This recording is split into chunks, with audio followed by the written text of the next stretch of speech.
getting to speak to your audience, those listening in. I want to tell you, I am going to make sure your tax dollars are used with integrity, but not only that, with accountability, transparency, so we can see where they're going, how much equity there is in how your dollars are used. I commit to making sure your dollars are used with equity so you get the services you deserve.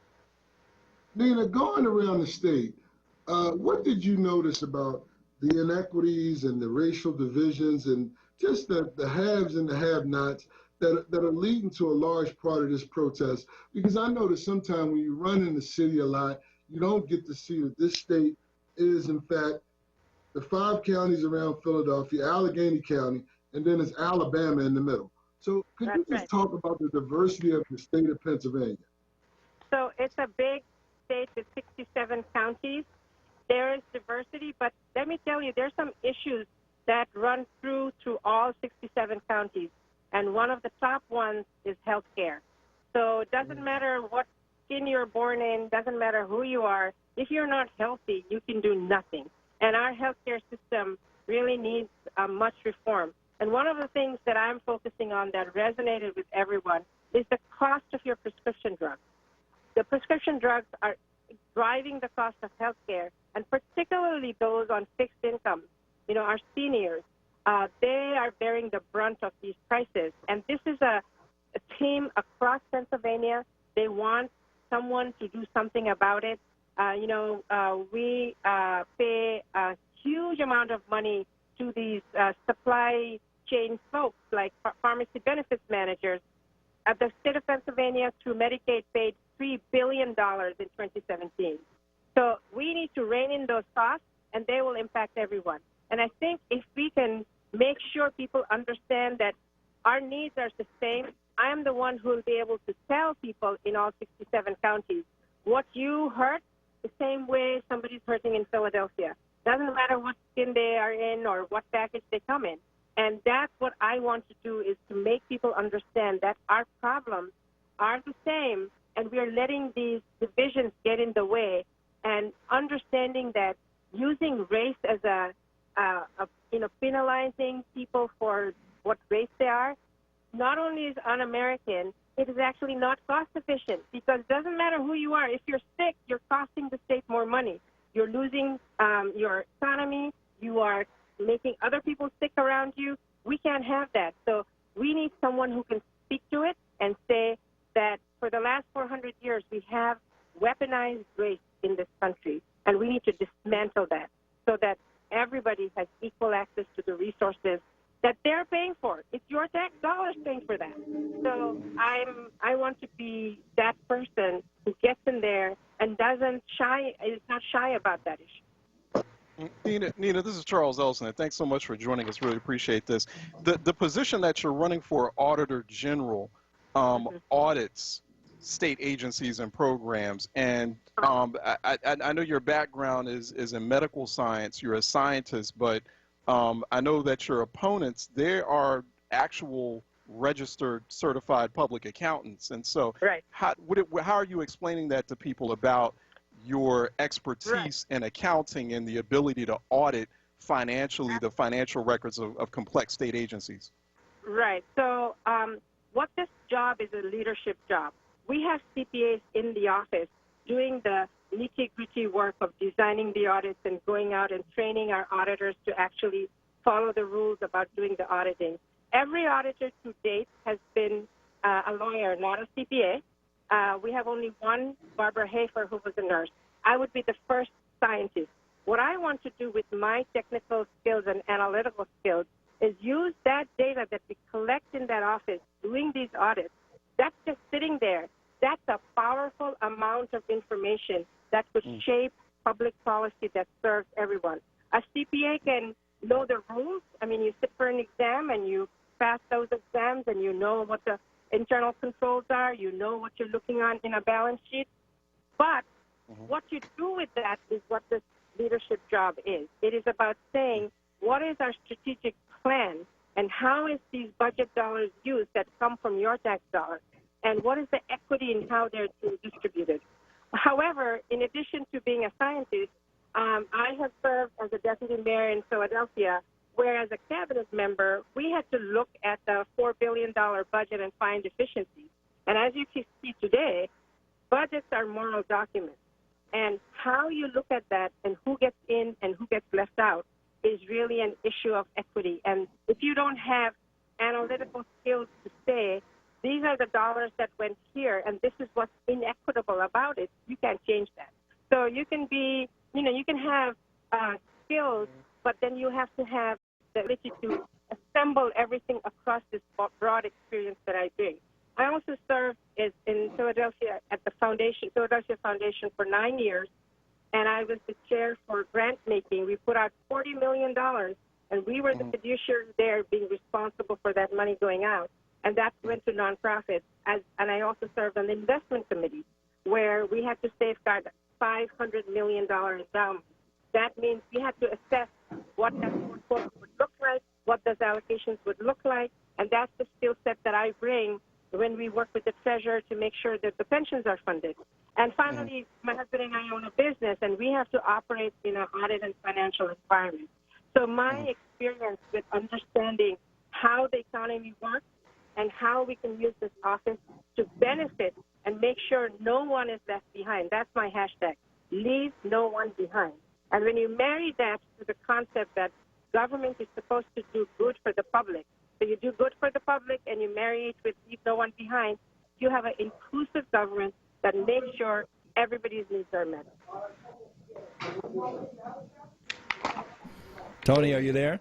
Yes, I'm here. How you doing? Question? Yes, I do have a question. I mean, you mentioned the issues with the 67 counties and healthcare, Mr. Mott, and prescription drugs are high. But I want to ask you too. Well, what about you talked about better access to health services during the pandemic? We've seen that in the low-income area that the health services are a problem. Resources for health services, and the clinics are overwhelmed. How can you, when you talk about allocating money to the proper areas to help the community, how can you better service the healthcare system when it comes to actually the facilities that help the low income? How would that money help us? Do you see any reform in that? Yes, absolutely. So one of the first things I want to do, if I were to be so successful to be your next Auditor General, is to design a pandemic preparedness audit. So what you saw in this pandemic should never happen. There was a disparity of services.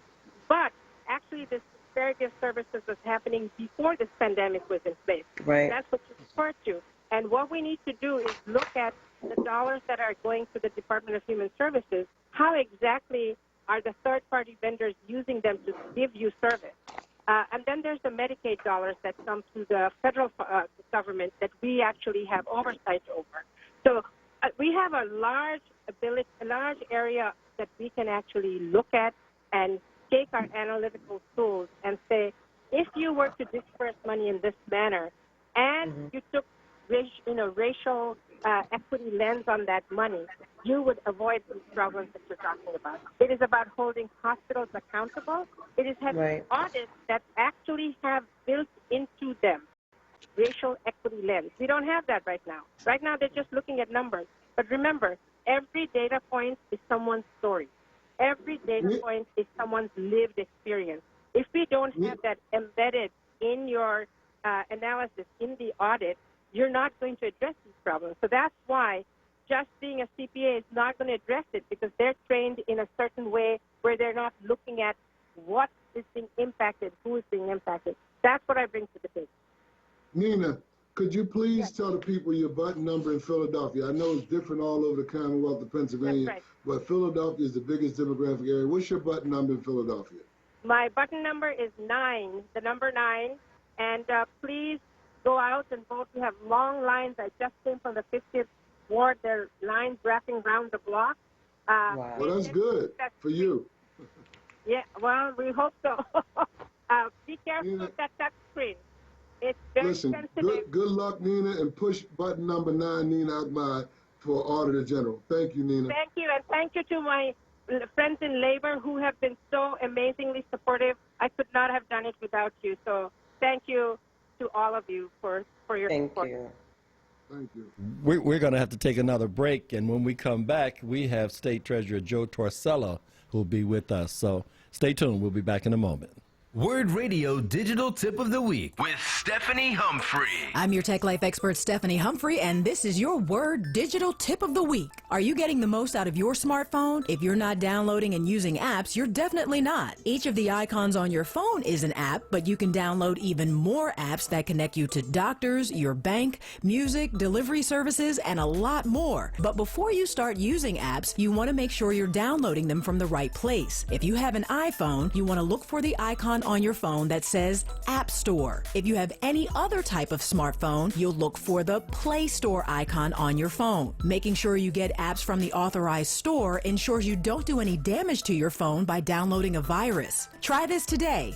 Head to the App Store on your smartphone and download the WURD app. You can listen live, head to our website or social media, and get in touch. Stay tuned to WURD for more tech tips and stay connected with us at wordradio.com. The Word Digital Tip of the Week is brought to you by Comcast NBC Universal.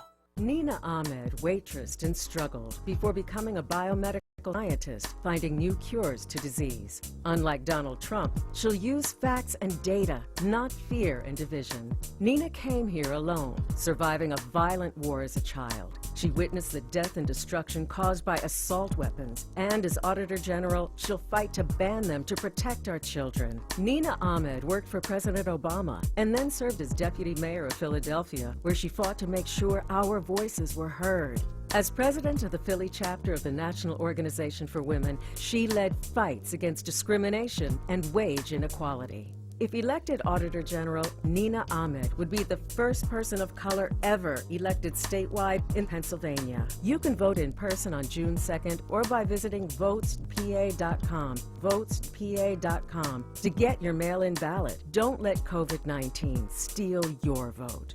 Paid for by Nina for PA. Be heard. Want another way to join the conversation? Follow us on social media using the hashtag #OnWord. Be heard. Stay connected to Word Radio. Independent Black Media. Election Day is Tuesday, June 2nd. Because of COVID-19, fewer polling places will be open. You will likely vote at a different place than you are used to. Find out where you will vote on June 2nd by visiting pollingplaces.philadelphiavotes.com. If you received a mail-in ballot, the Board of Elections must receive the completed ballot by June 2nd, 8 p.m. sharp. Please visit philadelphiavotes.com to find out where you can return your completed ballot on Election Day. Please make sure you vote on June 2nd. Dietz & Watson has been making premium meats and artisan cheeses for over 80 years. And when it comes to stacking sandwiches and party platters, they've got something for everyone in the family, like maple honey turkey breast, American cheese, buffalo chicken, and more. So get to your local deli and taste 4 generations of family recipes. With Dietz & Watson on the table, you'll have everyone coming back for seconds and thirds. Dietz & Watson, it's a family thing since 1939. Word TV. We're streaming live video of this conversation right now. Tune in on YouTube at OnWord or on Facebook at Forward. Word TV. Black Talk Media. And just as a reminder, you're listening to a special primary election day broadcast that is sponsored by the Labor's District Council PAC. Normally, this program is held at Relish every primary and general election. And for Charles, I don't know if you were there the last time, but everybody in the city looks forward to, I want to say they really enjoy the candidates, but they enjoy that food at Relish too. And I know we're missing that. Hopefully things will be well by November. We can all gather there again. That's right. So what normally happens is that the laborers sponsor a forum that enables them to give support to the candidates that they are supporting on their slate. So hopefully in December, you'll get a chance, we'll all get a chance, Charles, and I'm assuming you'll be there as well. Absolutely. To see in person some of these folks that are running for this office. Well, they don't call it relish for nothing, so I mean, so there you go. Troy just told me you're friends with Billy Miller, so I know you're aware of it too. That's right. We went to school together, went to high school, same high school together, yeah. Okay. So, yeah, Bill, old friend, long time, old friend. Ryan, your guest is on the line. Oh, Bill is my guy. I just talked to Bill like 5 minutes before we got on. That's what's up, all right. My guest now is the current state treasurer, and when you get those rebates back from the state, his name is affixed to the bottom. So people always like the treasurer because they usually get money from him, and he's the guy that started an innovative program to save money for your children or your grandchildren going to college. He's a very smart guy and very committed to the job. Joe Torricella. Joe, how are you? Ryan, I'm well. It is good to be with you and the gang, even in this unusual way in these unusual times. And I enjoy your company, and I enjoy being on WERD, but I also miss the food at Relish, too. So the folks are not alone in that. Joe, we had the COVID-19, and we had record unemployment in the Commonwealth of Pennsylvania, and our budget coffers are low. Could you just tell us how low it was and where we expect to go? Is that curve going to curve upward now that we're in green in some counties, yellow in some, and no red all over the Commonwealth of Pennsylvania? And how quickly can we recover from those revenue losses during the 2 months of just a shutdown in the Commonwealth of Pennsylvania? Sure. So the headline number, which is frightening, is we have record unemployment, and we have as a consequence we have a state revenue gap for the past couple of months of north of $4 billion, which as a percentage of our state's operating budget is well over 10%. So no one knows what that's going to be going forward. And the hope is that we can start to recover from this. So the state passed something they've never done before, a 5-month budget, to avoid, I think wisely, having to budget it for a whole year on the assumption that we're going to be facing this revenue loss for that period of time. Because if we do, unlike the federal government, without the ability to print money, there are going to be really unpleasant and unfortunate consequences for a state that's already suffered a lot. We'd have to have cuts that, unlike anything we've ever seen, and I don't think anyone thinks it's in our interest as a Commonwealth to do it. And the one thing I want to say is what I hope everyone can send a unified message to Washington, in addition to the other important messages that we're sending to Washington these days. And we've got a lot of different crises that are falling, by the way, on many of the same of our communities. But the message about revenue is a simple one. This is not the fault of a state that didn't do the right thing. This is not local or state governments making bad choices. This is a pandemic that has hit us and has hit us at the worst possible time, and we need Washington's help to replace those revenues, or else we will take what is a really hard reality for people right now and we'll turn it into a long-term depression that'll be even harder. I think we all have to, with a unified voice on a bipartisan basis, deliver that message to D.C. because they can make the difference on whether we can recover from this quickly or slowly.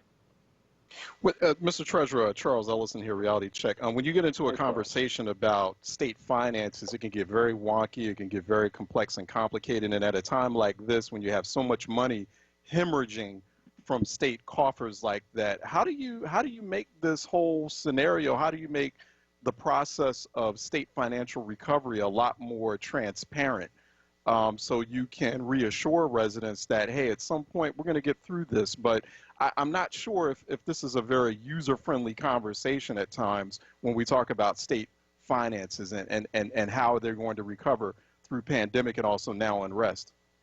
Yeah, it's not. And we try hard on transparency and have made this more accessible to citizens in your profession than anyone else, in one words for that. But you hit the issue even more precisely when we talked about how do you make it not so wonky. And the way we do that, the way we should do that, the way we have to do a better job of doing that is not to talk about dollars as an abstraction.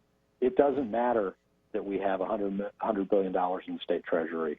What matters is what those dollars represent. And they are the retirement security of, almost 1 million Pennsylvanians, folks like my mom who, worked as public servants. That is the dreams of, hundreds of thousands of our families who are saving for some education for their kids after high school.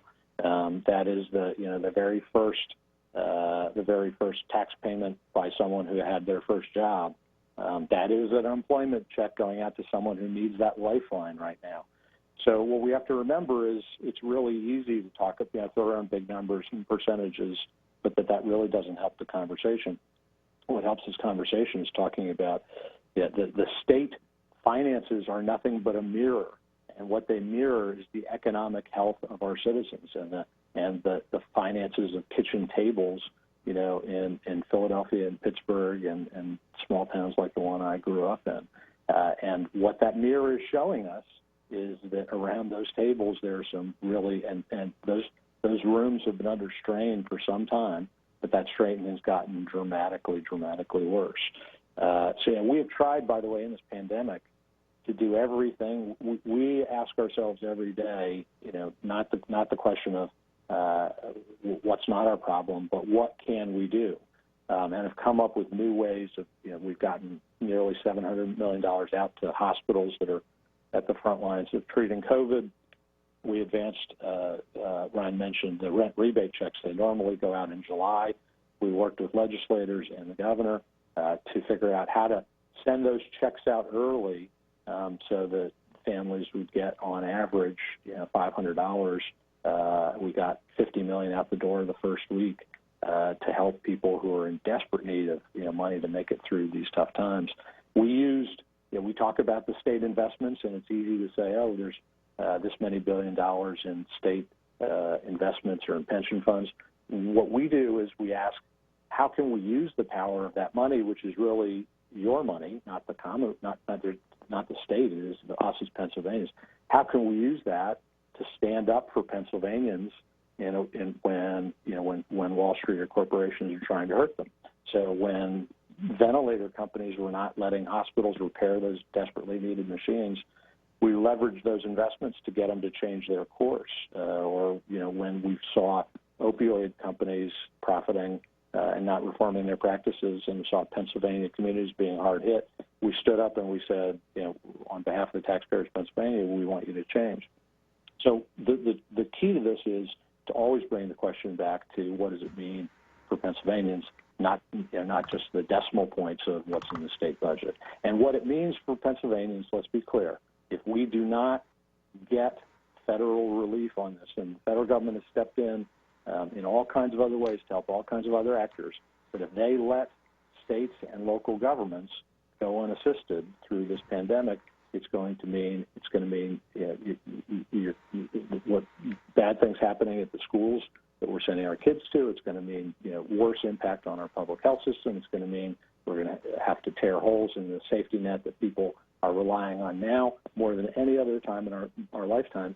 And it's going to be a huge challenge to an already important fight that we have to wage about justice and equality. It's going to set us back in everything.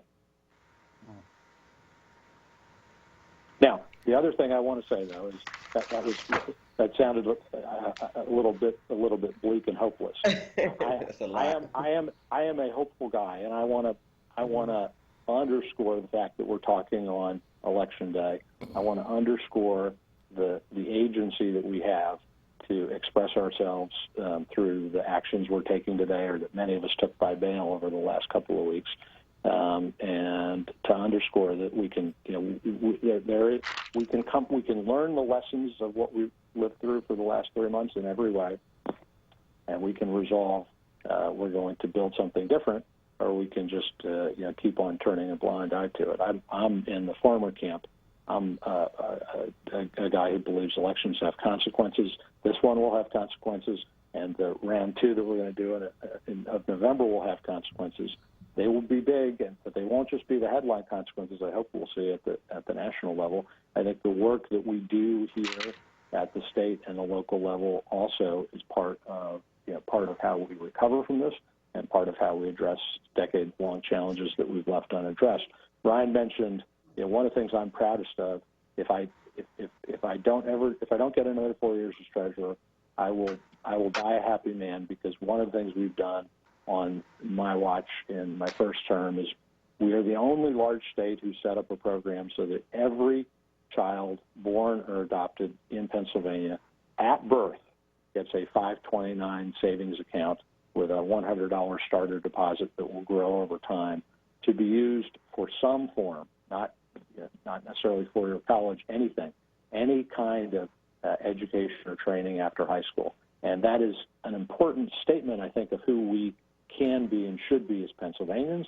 That's an important assist to families that have been crushed by the cost of higher education. Has become more and more out of reach at a time when we need it more than ever, and we're going to need it more than ever after we get through this pandemic. And that is, I think, striking a blow for the idea that in Pennsylvania we are, and we really can be one Commonwealth. What I'd like to see happen in a second term, if I'm lucky enough to get one, and working with others, is that we take a much broader swing at this issue of higher education.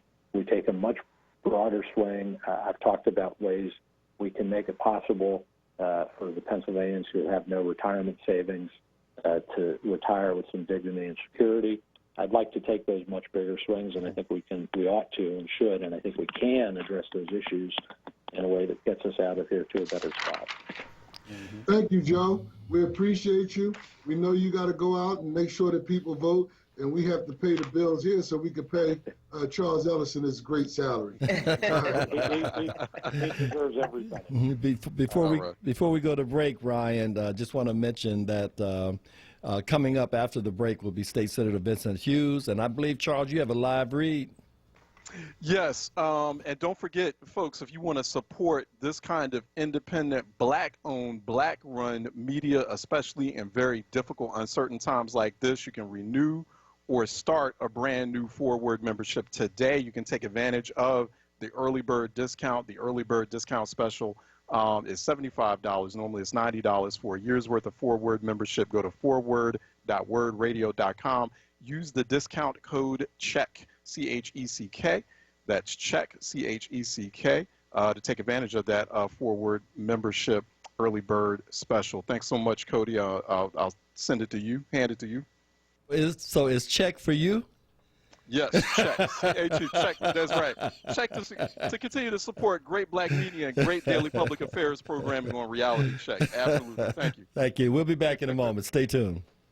Weather and traffic to keep you informed for your morning commute on Wake Up with Word. Weekdays 7 a.m. till 10 a.m. hosted by Solomon Jones. Right here on Word Radio, 96.1 FM and 900 AM WURD.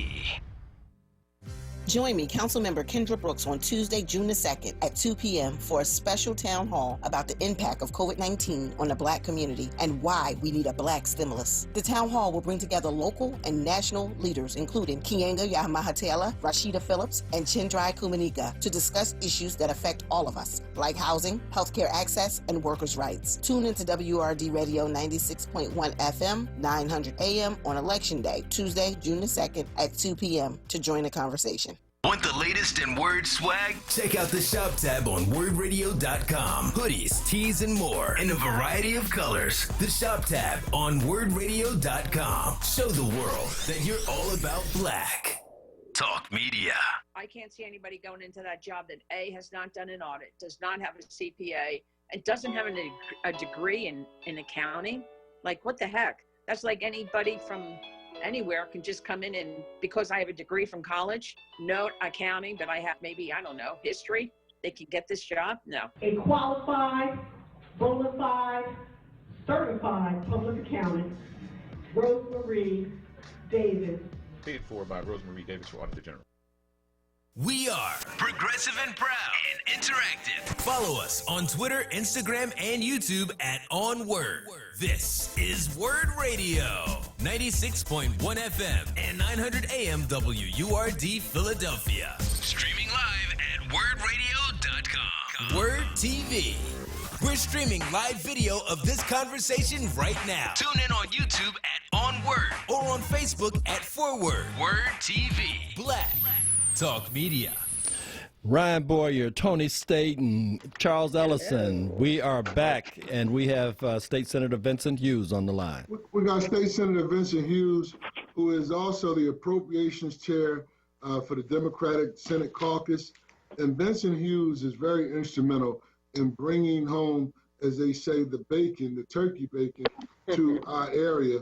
and Vincent has brought a lot to the Commonwealth of Pennsylvania, but what he's brought to this area, I think it goes really understated because Vincent is a do the work first guy and take the bows later, but I'm here to give him his bouquets. Vincent, the work that you're doing is yeoman under Republican leadership in both House and Senate. You find a way to make sure that Philadelphia get the resources that we need, and the $112 million for small businesses across the state was great in this relief. It's not enough, but it's 112 million more than we had prior to your leadership. Vince Hughes. Thanks, gentlemen, and appreciate this opportunity. Unfortunately, the only thing I'm missing is my catfish that I usually get at relative with the extra hot sauce. But we'll get back to that. So, but Ryan, thank you. And just a point of correction: the total money for small businesses is $225 million. Okay. That's double. I'm sorry, 225, right? 225, and with a $112 million targeted for historically disadvantaged businesses, and we all know where we want to a lion's share of that going in our community. This is fun, and this is how teamwork works. The money started in Washington. And I had some specific conversations with Congressman Evans, and in the package that you remember the $2.2 trillion package of CARES money coming out of Washington, right? There was $4 billion of discretionary money coming to Pennsylvania. We got in the room, the Senate Democrats. We crafted a plan, most of it drawn up in my office, and we laid it out to provide a direct assistance to small businesses, to provide money for housing. Most folks haven't talked about this one yet, Ryan, but every FIA grant is increasing by between $400 to $500 as a result of this money. And we advocated for this. Money for our nursing homes, which is where a lion's share of the deaths have occurred from the coronavirus. And so, in a month's time, we sealed the deal with the Republicans and with the governor. $225 million is going to small businesses, and we're talking about the barbershop, the nail salon, the beautician, the pizza shop, the shrimp shop on the corner. Okay, the auto mechanic shop, the small mom and pop operation that is the lifeblood of our community that keeps it going on a day-to-day basis. This is grant money, not loan money. Grant money, not loan money. I said that 2 times because I don't want to put emphasis on that. We're not, and no one's taking out any loans. This is all grant. Okay. We're working through the Enterprise Center, Ken Scott, at Beach Interplex, Della Clark at the Enterprise Center, James Burnett at the West Philadelphia Financial Services Institute, and organizations like that across the state to drive out the money because they're closest on the ground. They are closest to the people. They're walking the streets in the neighborhoods, talking to these businesses, trying to get them whatever help they can. So it's a big win. And Cody, you and I have been doing PMBDA stuff and small business stuff for a long time in Harrisburg. That's right. And never, ever, ever have we gotten this much money targeted towards Black and brown community.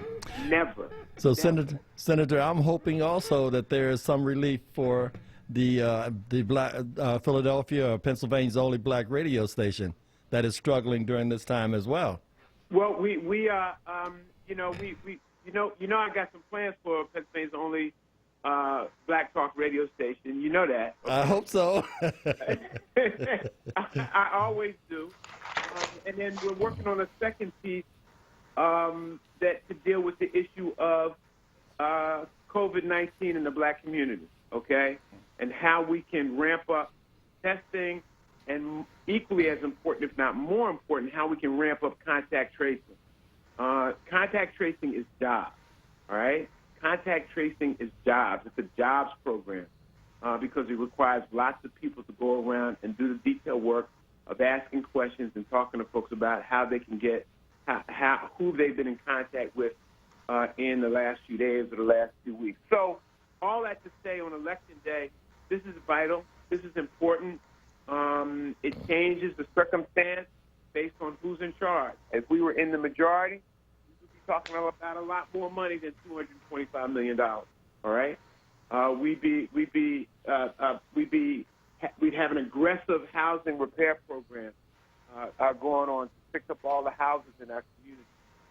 But that's a function of voting, and I can tell you, of all the reasons, to have full participation in our elections, they are staring at us in front of our face.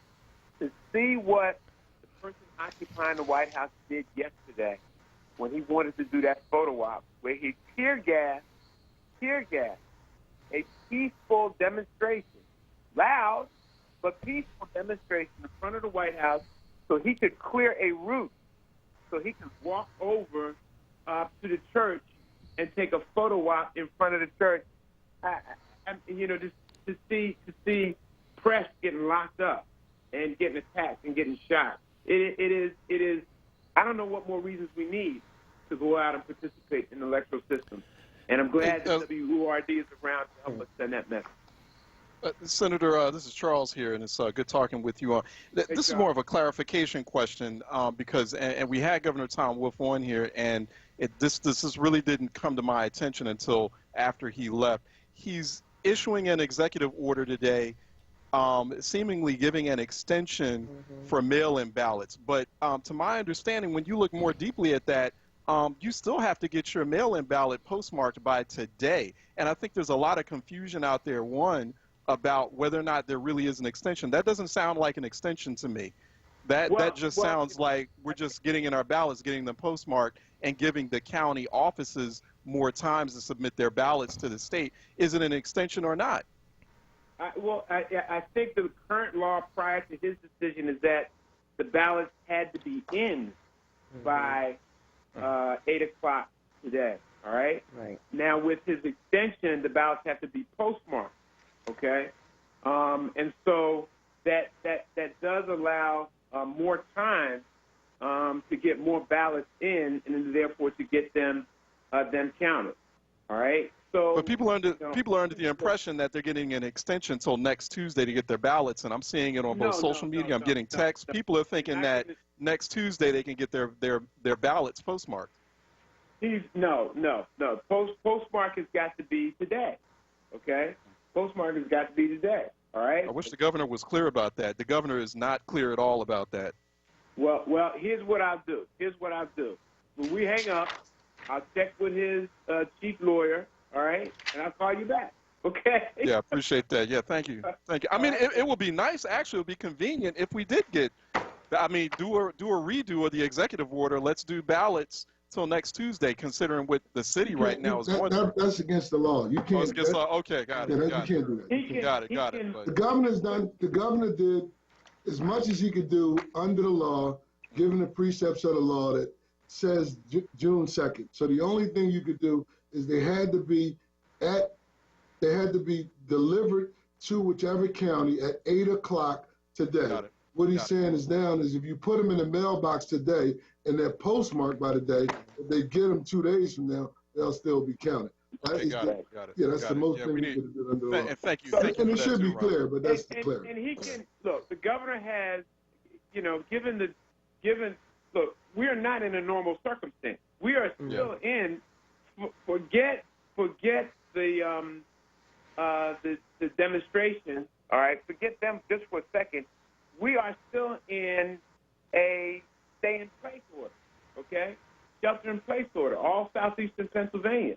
40% of the electorate, 40% of the state's economy is all in a shelter-in-place order. So he has the room, the leverage, he has the room, the freedom to do things like this because of the reality that we're in, all right?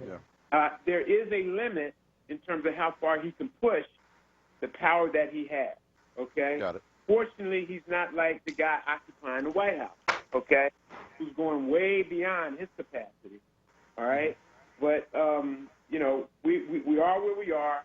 We're in a situation. There is a little bit more time, and all of this needs to be instructional about what it is that we need to do effective June 3rd and going forward to the first Tuesday in November. Mr. Hughes, this is Tony Staten. How are you, sir? How you doing? What's up, Tony Staten? I have a quick question. And you said the support for the small businesses is not a loan, it's actual grant. And we know with some of the small business stimulus money that was passed before, that was an actual loan, and it had to have certain time frame that you fill the paperwork out and things of that nature. With this grant, is it, you said it's a little bit easier because it is a grant, but would it be support for those small businesses and navigating through that paperwork just in case some businesses get stuck? And is it a time frame on to how long they have to apply for that grant? So we haven't locked down all of the details, and we haven't locked down all of the exact clock, the calendar. Okay. We haven't locked down. Hopefully before this week is over, the calendar will be locked in. Okay. Okay. And so what we have said to folks, okay, and folks should be working with their accountants. Folks should be working with all the people who helps them with their paperwork, all right? And folks should be working with those CDFIs, okay, like the 3 that I mentioned. And then there are others, all right? So that they can have things in order so that when we push the button, okay, boom. And this is not going to be, it's not going to be something like, well, you know, I get back to it next week. You know, I get back to it. You know, I'm real tied up. I got to go on this vacation. I'll be back. No, it ain't going to be like that, okay? It's going to be like ready, set, go. Because $225 million is a lot of money, but when we talk about the number of small businesses across the state of Pennsylvania, it's not a lot of money, okay? The appetite is significant, and we're always saying to folks, get ready, get yourself in order so that when it's go time, okay? When it's go time, boom, you're ready, okay? You know, it's not hurry up. You know, somebody, my wife has a saying, if you stay ready, you never have to get ready. Okay? Right. And that works. So this is not going to be a situation where, you know, I'll gladly pay you Tuesday for a grant today. No, this is not, you got to rock and roll right. Okay. Senator, I kind of want to piggyback a little bit on Tony's question because one of my challenges has always been the extensive paperwork involved. And while we're going through this transformation, can't they look at simplifying some of these applications to make it easier? A lot of the small businesses can't afford accountants. They do their own within their own businesses, and yet they're still a viable business. Can't we look at simplifying the forms? That was my first point. And the other is PMBA still in business? Yeah, PMBDA is still in business. PMBDA is still in business. But let me get to your first point, Cody. The idea is going to be, again, to keep this as simple as possible. The focus is the small businesses in the neighborhood, okay? The folks who are helping us design the details are those entities that I just talked about, the CDFIs, okay? They're helping us design all of that stuff. And so therefore, they are the best entities that folks can talk to about getting their stuff in order, all right? You know, it's kind of like if I'm listening to this now, and if I'm a small business and I'm listening to this now, as soon as I hang up, as soon as the radio show is over, I'm going to call James Burnett over West Philadelphia Financial Service Institute, or Ken Scott, or Della Clark. So I'm going to call them right away. What do you think I need to be doing? Help me understand how this thing needs to be going. What are the papers I need to have? Okay? Try to make this as seamless and easy as possible. Okay? So yeah, we want to simplify this because the idea is not to sit on the money. The idea is to get the money out. But at the same time, Cody, this is going to be, you know, there's going to be accountability in this whole process, all right? You know, people are going to be looking at this. There will be an accounting. There will be an auditing of how this whole thing went. And we want to make sure that that audit is clean as it can possibly be because we don't want to create any bad problems wherein if we ever have to come back to this spot again, that there's a history of excellent performance and not a history of a lot of blemishes and bad situations. Okay. All right. Right? Ryan, No Charles, question for you, Charles? I know you got a question. Charles, just let me remind Charles that we can see him. All right, Charles, ask your question, man. Ask your question, Charles. Senator, the moment that we're in is driven by this whole issue of police violence. And so, I was asking the Attorney General, the State Attorney General, about this earlier. How do we fundamentally, I know we talk about police reform. Sounds like we need policing overhaul, complete rebranding. How do we do that in Pennsylvania? Charles, I don't accept the notion, man. I don't accept the notion. I'm going at this from a little bit different perspective, as you might say. Okay? Yes, we're in this because of Charles Floyd and police violence. Okay? But that is not what caused these disruptions in these neighborhoods. Okay? These disruptions there's an infiltration that has occurred in these peaceful demonstrations. These appropriate, rightful, necessary demonstrations, which I embrace, which I have led, which I, in some cases, helped pay for in years past. All right? So we support the protest. But hard right white supremacists have thoughtfully organized themselves in a way to infiltrate these operations and flip them into something very deadly. Now, the problem that we have as a community is that the conditions in our community are such that we're susceptible for the okie doke. All right? We're susceptible for the okie doke because the conditions are so bad. So all they do is they just torch. They're a torch for the mayhem. All right? So, yes, we need to address the police abuse. We need to create a universal 21st century law enforcement mechanism that is at its best, okay? But we also need to understand that the mayhem that's occurred is purposeful, all right? It's purposeful.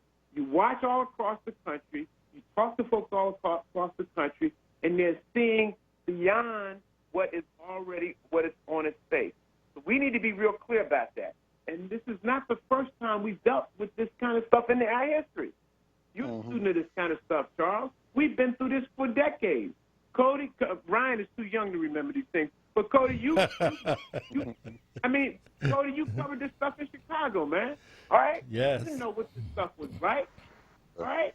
This stuff of destroying what you have built, that makes no sense. The unfortunate part, Senator, is that, and we're going to take a break in a minute, is that people are not going to let you come into their neighborhoods after a while and just destroy their neighborhoods. No. You've seen signs of that already, with people beginning to take a stand and saying, you're not going to come in here and tear our stuff up. No. Now, do we have to listen more, as Dr. King talked about, the cries of the unheard? Okay? Yes, we have to listen more to the cries of the unheard.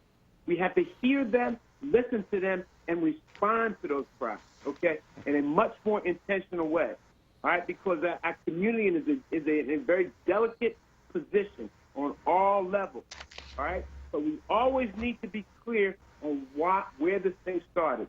It started with the murder, okay, with the murder of Brother Floyd, okay, in Minnesota, but they used that to flip the switch to turn mayhem on. And we can never not tell our community that truth and that reality. Thank you, That's Senator. why we have WURD. We're going to have to go. Senator, we're going to take a break, and we're coming back. Charles, Tony, and Ryan. Ryan, when we come back, we'll have State Senator Sharif Street. But before we go to him, I'd like to know how you felt when you saw your business being shattered when you checked out this morning. What was your initial instinct? Did you feel like you wanted to go and do something about it, or how did you feel about that? How do you keep your workers who fought all of these years to build something like that from going off? When we come back, maybe you can address that. I will. Thank you. We'll be right back. Stay tuned. The summer of 2020 will be unusual and historic. Let us write the story together. This is Dan Hilferty, CEO of Independence Blue Cross, reminding everyone to enjoy the weather and appropriate activities, but maintain health precautions to prevent the spread of COVID-19. Wear masks whenever you're outside, keep up social distancing as we keep up our spirits, exercise and wash hands frequently. Summer is a time of coming together, so let us stay connected regularly with family and friends, even if virtually. The usual destinations may not be open or may have restrictions. Conditions may vary in our region, so check websites as the weeks go on. This summer will be different, but let us make history by enjoying the sunshine and together beating COVID-19. For more, visit ibx.com/COVID-19. Hi, I'm Councilwoman Cindy Bass, and Election Day is Tuesday, June 2nd. Because of COVID-19, fewer polling places will be open, and you will likely vote at a different location than normal next Tuesday. Find out where you will be voting by visiting pollingplaces.philadelphiavotes.com. If you received a mail-in ballot, the Board of Elections must receive your ballot by June 2nd at 8 p.m. sharp. Go to philadelphiavotes.com to find out where you can return your ballot on Election Day. Whether in person or by mail, please make sure you vote on June 2nd and stay safe, Philly. This is Word Radio, independent black media. AARP presents this Black Music Makers Moment. The aspirations of a focused, determined parent are powerful. In gospel music, it was Dr. Maddie Moss Clark of the Clark Sisters. Maddie Moss Clark was a legendary choir director, and her daughters Twinkie, Jackie, Dorinda, and Karen were always under her wing and guidance. That guidance and musical discipline has made the Clark Sisters the best-selling female gospel group in history. I'm Joanne Jenkins with AARP. The coronavirus continues to affect us all, and we are here, actively supporting you and your community. Every day, we're providing trusted information from top health experts, sharing tools to help protect families from fraud, and creating resources to support family caregivers everywhere. As always, you can count on AARP to advocate for you and your family. Join us and stay connected at aarp.org/coronavirus. AARP proudly celebrates Black Music Month. Word TV. We're streaming live video of this conversation right now. Tune in on YouTube at On Word or on Facebook at Forward. Word TV. Black Talk Media.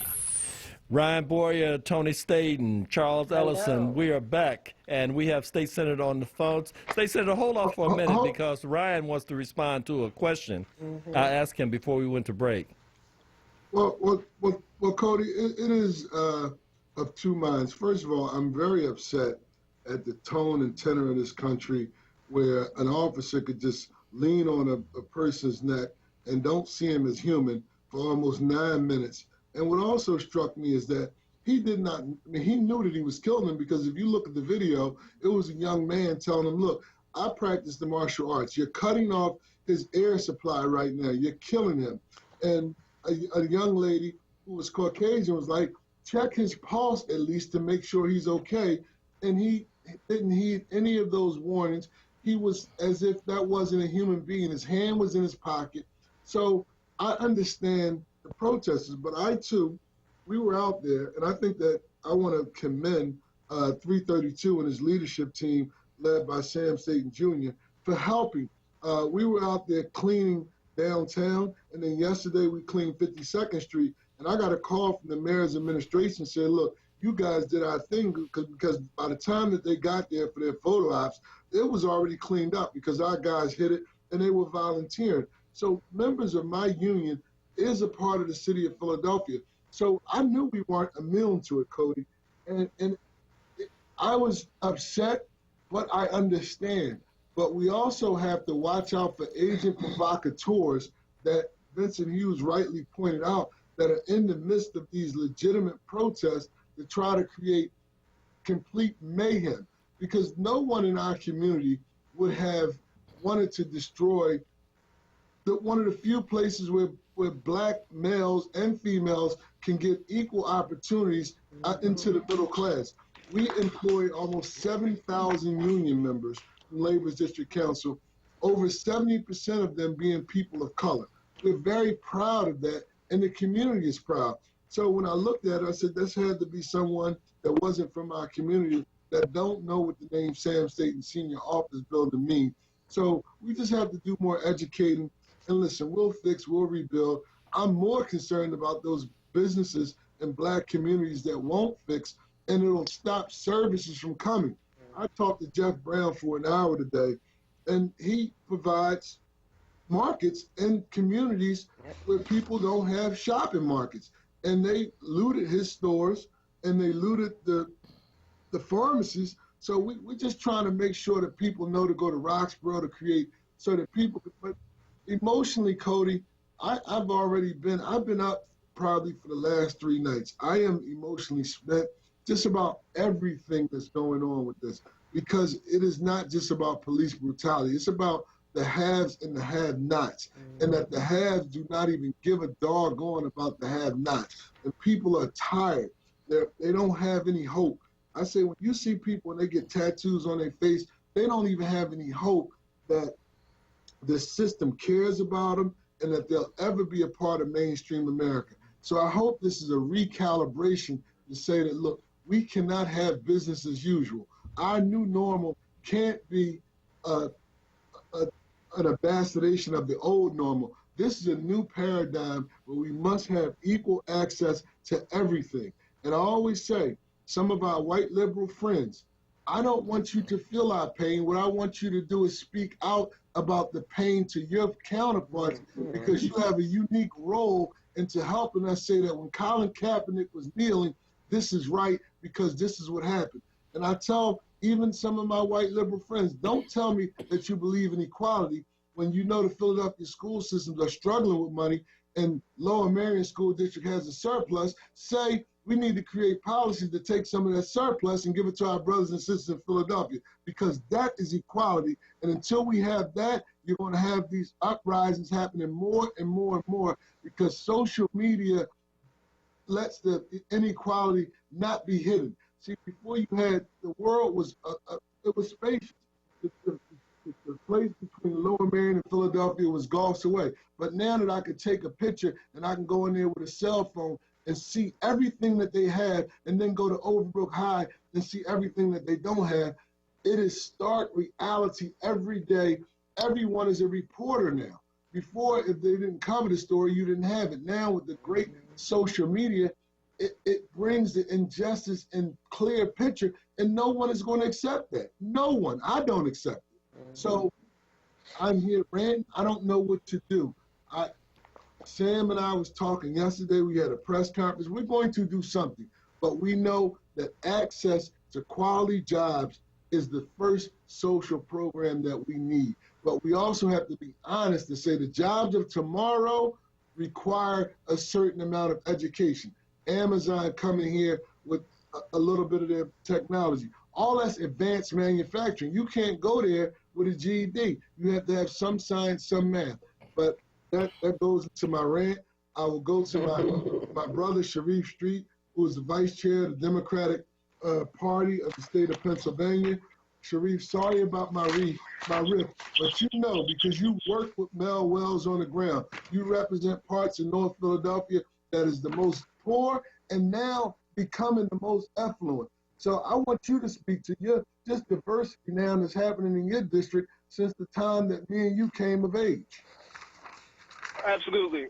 First, Ryan, I want to thank you guys for being a voice for people, and I want to say it because our young people, the ones that said look, I believe I witnessed George Floyd being murdered, not by one officer who had his knee on him, but by 4, the one that had his knee and the other 3 that were holding him down. If you aid and abet a murder, you should be charged as such, and all 4 of those people should be charged and appropriately convicted of murder and sent to jail. That being said, look, I agree. The problems that are sort of create the atmosphere for all of this are and by the way, I also agree with Senator Hughes and others who said that there were agent provocateurs engaged in it. But what I will say is what sets the stage for people to have that level of angst is exactly what you were saying. It's people feeling like they are disconnected from society and don't have the opportunity and don't have an opportunity to ever participate. The young people always felt like they were outside of the mainstream, but they had hope that they were going to be a part of it one day. And you're right, Ryan. Symbolically, when you start seeing people getting tattoos all over their forehead and their face, that means they don't ever perceive that they're going to be a part of it. And this is when I realized it was another level. It's not just guys. Women, young women are doing it, which means there's a perception both by young, not just Jesse Jackson back in the 80s talked about the nihilism and the loss of hope for young men, but we have young women who are just as hopeless. You got an entire generation that in many ways feels out of touch. You got to remember the Great Recession started 11 years ago. We never really came out of it in some communities. So if you're 16, 17, 18, 19, 20 years old, you were a little kid the last time we had a good economy. As far as you can ever remember when you were conscious of people being able to work, things have been bad. Your whole life, your whole memory context is things being bad. And then when you add to that these images where you see police officers who are supposed to be held up as people to protect us, victimizing people, it is troubling. The one thing that I would say we can also do a better job of, a lot of young people don't recognize the difference between they have a greater consciousness about what's going on around the country, but they don't see sort of the differences in local politics, the fact of the matter, and how that impacts their lives. So they understand that the likelihood of an officer who commits misconduct being prosecuted in Philadelphia is probably at its greatest that it's ever been right now, given the attitude of Larry Krasner around prosecuting police misconduct. They're not, but because they're seeing it, because I'll say something like, well, DA, so why isn't anything happening in Minnesota, or why isn't it happening here? Not recognizing that the gains we make locally don't necessarily transpire. Even if you go 15 miles, away, and where you're standing in Philadelphia, in the Montgomery County or Delaware County, they can be different. Now, we've made some gains in those places as well, but they're looking at it nationally, and that's why I want to say I had an opportunity to talk with Vice President Biden today, and I told him we know who are engaged in politics that he will appoint an attorney general that is prepared to enforce civil rights of all human beings, including black people assaulted by police. But I said to him, you need to say that. This is after he made his speech, and he thanked me and said that he was going to make that very clear, the kind of reforms, because I think these folks are looking for, they want to live in a place where anywhere in America they go, they feel like they will be protected, and if not, then America don't have to exist. Senator Street, this is Tony Staten. How you doing? I'm well. I just wanted to say one thing that you pointed out with the murder of George Floyd by 4 officers of the law. And the key word to that is law, because our community, our young community, they're looking at that as lawful to murder black men. That's how they're looking at it. And I just wanted to say that when you say murder, by officers of the law, they're looking at it like it's lawful to murder black men, because you still have 3 officers that were involved are still walking around. And I just wanted to make that clear. That's how they're looking at it, that it's lawful to do it. And it's sickening. And I just had to say that. And Ms. Staten, I agree with you. I think that's important that we point that out. And I think one of the things our young people get frustrated is some things that I guess those of us who lived a little bit longer, and Ryan, I was smiling when they were calling you, when they were talking about how young you were, because it sounds good that they think we're young and we both grandparents. But I think it's people who really are actually young. They want to hear us say it. So a lot of young people will applaud or be happy to hear a person as accomplished as you, Ms. Staten, say that they say their reality. They see that as it's lawful to murder black people. They want to hear a Ryan Boyer or a Vincent Hughes or Sharif Street or Sam Staten or Cody Anderson say that was murder, because a lot of them will say, well, of course it's murder, and we say the most, but they want to hear us say it publicly. They feel that there should be they are concerned that we are not morally outraged enough And part of it is for us. We've seen it so much and we know that people are outraged. But our young people want to hear us say it, and they want to know that we're in the fight with them, because or else if they're going to fight with us and respect us as leaders, they want to hear, even if we don't win the fight, we're actually fighting for what they believe in. And I think that's an important part for those of us, whether we're a labor leader or a pastor or an imam or a prominent business owner. They want to hear us say, that wrong is wrong, and we're gonna fight it. Unmute your mic, Charles. Charles, unmute yourself. All right. I hope you guys can hear me. Senator, now how we you doing? can. Sorry, thanks for that. Yeah, appreciate that.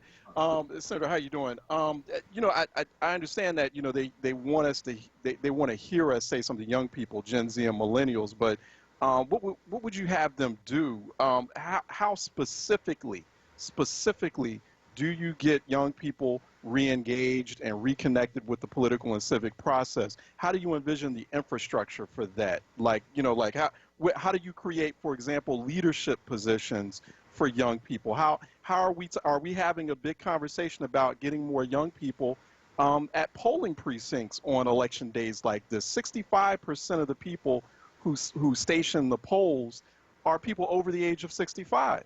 So, I mean, we've got to create some kind of creative ecosystem or network or infrastructure that young people can get plugged into beyond just saying things. No, I agree. I think the first step is, one, we are having a conversation with them. We may not be having the conversation we want to have, but they have forced a conversation. And so we are having a conversation with young people now, just not on the terms that we like it to. I think the way we can shift it to a more productive conversation is some of the things you suggested. I think we have to make space for young people to be included. That doesn't mean that they're necessarily going to hold the highest positions immediately, but some of us who hold, for instance, I was a state senator, vice chair of the state party, and at one point I was the Democratic committee person for my division. I gave that up and encouraged the ward leader to find, and actually gave it up to a younger person. I'm not sure that person, I don't believe, he's still in it. Actually, that brother's still in that position. I gave that position up. There was a young brother in the community who wanted to be a committee person. He wanted to, he was about 10 years younger than me. And he wanted to, and I said, to my ward leader, we're going to fight for you. I said, no, you're not going to fight for me to hold off a young brother being a committee person. I'm the senator, I'm vice chair of the party, and I resign, and he can be committee man. And he said, well, we want you to be able to come to the ward meeting. And I said, and when I show up, you're going to let me in, because I've got enough other titles that allow that. And I think I remember when I first wanted to get involved in politics, Frank Oliver was my state representative. He was the chairman was one of the vice chairs of the city party. He was the state representative. He was a chairman in Harrisburg. He was the ward leader. He was the committee man, and he was a block captain too. Now, and he and his crew fought us. And eventually, Representative Oliver and I became friendly, and we had but one of the things that happened was that if I were looking back on it, someone should have said, you know what, Frank, obviously you don't want to give up your House seat yet, but these young people, why don't you offer them one of these other positions you have? You really need to be the block captain, the committee man, and the ward leader, and the state rep, and vice chair of the city party?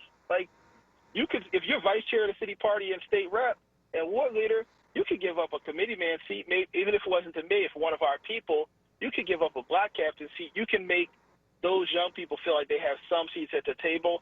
I think that young people, folks from our generation, my Generation Xers, need to make sure that we don't make the mistakes of previous generations, and that we don't we create some space for young people to hold some positions, and understand there needs to be old heads and young boys, but there needs to be some space for younger people to express themselves in the process. And I've seen there's some of that is happening, but there needs to be more of it. And then our rhetoric needs to include the issues that they are important to young people, even if and I know, because we do this this for other constituencies. When we make a speech, we make sure to say certain things that senior citizens care about. We'll make sure to talk about, if you're in my business, we're never giving speeches without talking about what the issues that are important for organized labor, even if we already voted the right way. We know voting the right way isn't enough. We have to also talk about those issues. We do it for other constituencies. I don't know. Thank you, Sharif. Sharif, thank you. We got other people that's running for election getting on. And I know you're a lawyer and you're very loquacious. At University of Penn and Morehouse, both places, they teach you how to speak really well. And we appreciate you. And that's the one thing about Sharif. I will say that Sharif chose public service. On a serious note, Sharif is an honors graduate from Morehouse College and a law school graduate of the University of Penn Law School. Yet, he's the state senator in North Philadelphia. Sharif could have took the way of a whole lot of other people and took the corporate dough, but he's taken his brilliance and his intelligence and his heart for the people to represent us. And I really appreciate that, Sharif. And I mean that from the bottom of my heart. I know you. I know how you think. I know that you're intelligent, articulate. You're the son of a former mayor. You could have leveraged that to be on Wall Street at one of these Fortune 500 companies, but you stay home to help us, and we appreciate it. Thank you, Sharif. And I appreciate you. And Ryan, Sharif said that he was going to be brief no matter how long it took. Absolutely, yeah. He got his father in him. He can roll, man. Hey, we're gonna take a break, and we'll be back afterwards. When we come back, your next guest will be on the line, candidate for state senate. Is it Nikhil? Yeah. Nikhil Saval. We'll be back in a moment. Stay tuned. Start every Sunday the right way with Sunday Morning Praise, hosted by the Reverend Louise Williams Bishop, every Sunday morning beginning at 6 a.m. right here on WURD 96.1 FM and 900 AM, streaming live at wordradio.com and on the Word Radio app. This Black Music Month vignette is brought to you by the Pennsylvania Lottery. Toni Morrison was an American novelist, essayist, book editor, and college professor who grew up surrounded by music. The influence of her mother's singing, street rhythms, and the Black church are woven throughout her writing. Her most famous books include Song of Solomon, Sula, Jazz, The Bluest Eye, and Beloved. In 1996, she received a Nobel Peace Prize for being a visionary force giving life to an essential aspect of American reality. But Toni Morrison also made a splash in classical music, providing the text for a 6-part song cycle, Honey and Rue, and the opera Margaret Gardner. The opera debuted in 2005 and toured to several cities, including Philadelphia. Word Radio celebrates Toni Morrison for her contributions to Black music and literature. Ramp up your fun when you play Skee Ball, the new scratch-off and fast play game from the Pennsylvania Lottery, both with top prizes of $10 grand, as well as second chance drawings. Must be 18 or older. Please play responsibly. Benefits older Pennsylvanians every day. Support independent Black media and join the Forward movement now at 215-425-7875 or visit wordradio.com. Word TV. We're streaming live video of this conversation right now. Tune in on YouTube at On Word or on Facebook at Forward. Word TV. Black Talk Media. And we are back. Ryan Boyer, Tony Staten, Charles Ellison. You've got your next guest on and the other one on hold, Ryan. Are you there, Ryan? Yeah, I'm here. I just had my thing on mute. I'm sorry. That's okay. Nicole Sabal is running for the 1st Senatorial District against No Show, never hired a Black in his office in his public career. Larry Farnese, don't go into Black neighborhoods. Ask the people there on 5th Street. Nicole Sabal, you got 5 minutes to tell people why they should vote for you so you can get back out and knock on these doors, Nicole. Thank you so much, Ryan. Thank you all. Thank you so much for having me on. I hope I sound okay. I'm out and about, as you might know. So it's a real honor to be on WURD.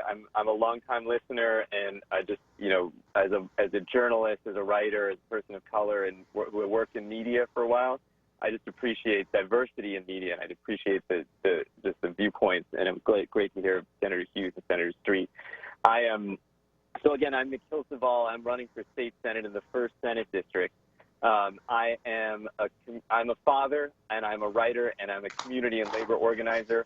I come out of the labor movement. I worked with Unite Here, the union of hotel hospitality workers, fighting for stadium attendants, airport workers, cafeteria workers in the school district, just every aspect of workers who need health care, who need wages, a largely majority minority workforce. And we have had so many victories coming up against impossible odds. In 2013, when Republican Governor Tom Corbett cut the state budget by $1 billion, they laid off 1,800 noontime aides in the school district of Philadelphia. We organized a hunger strike led by those workers to get those jobs back. We won every single one of those jobs back. We won a fair contract. This is what I think the energy, and it's proved to me that organizing works. We need to bring that energy into state office. I'm committed to as a state senator to, Ryan brought it up, I'm committed to diversity and inclusiveness in our state Senate. This is one of the most diverse Senate seats in our Commonwealth, and in many ways one of the most on the East Coast. We need an office that looks like it's a district. We need an office that serves people across the district, and it is increasingly, people are struggling. You look where people had access to testing and where they didn't, for example. They got it. They got plenty of testing in Center City. They didn't get it in Southwest Philly. They didn't get it in South Philly. That's where the workers who are on the front lines live, largely workers of color. We need to be supporting them.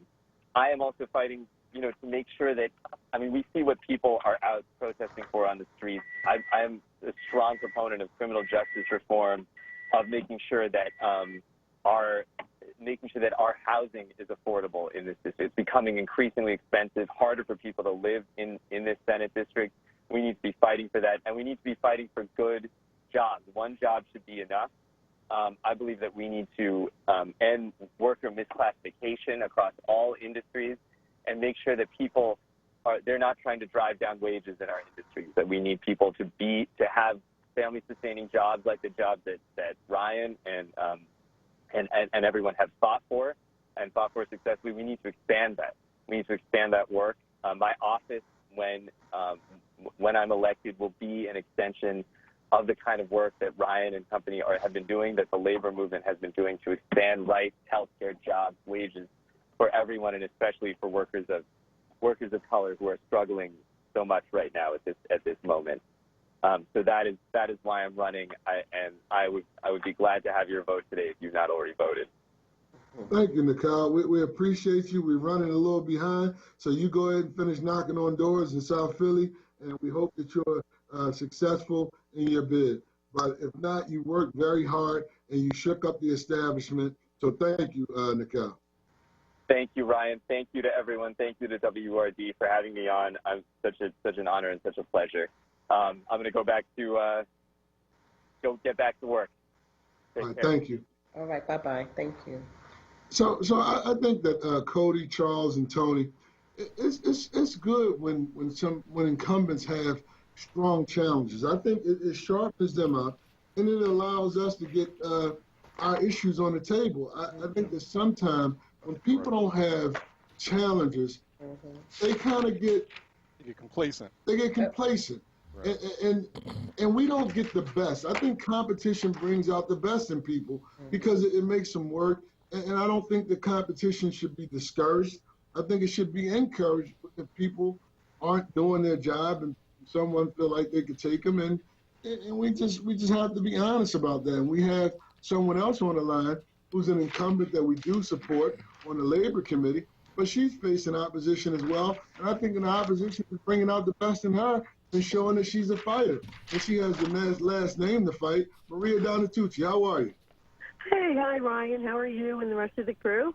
Hello. Maria Donatucci, listen, Maria has been 100% labor vote for the laborers, and she leads the caucus over there. And Maria, just tell us about your priority and what's your platform that you're running on re-election for? Well, I mean, first and foremost, I do stand with labor. I always have. I'm a former card-carrying member of ASME 47. I went down to the airport when they were paying those poor people nothing, and I helped them organize. And now they're making that $15 an hour at least. We do need a minimum wage that is a living wage. I do believe in that. I feel that it hurts the family when parents are doing 2 and 3 jobs. How are they helping their kids with homework? How are they having dinner together? That takes everything away from everybody. It's just not fair, and we need to fight that. And I also feel that the unions are always being attacked, and they just keep trying to chip away from what you do, the safety in the workplace, the wages, the sick leave. That's my bill. Extended sick leave. Everybody should have sick leave. We're seeing that now with COVID. You know, why should you have to choose between going to work sick and exposing everybody else to it instead of being able to stay home or maybe stay home and care for your sick child? So that's real big. Ladies, equal pay. That's been one of my top platforms since I came into the House. Charles?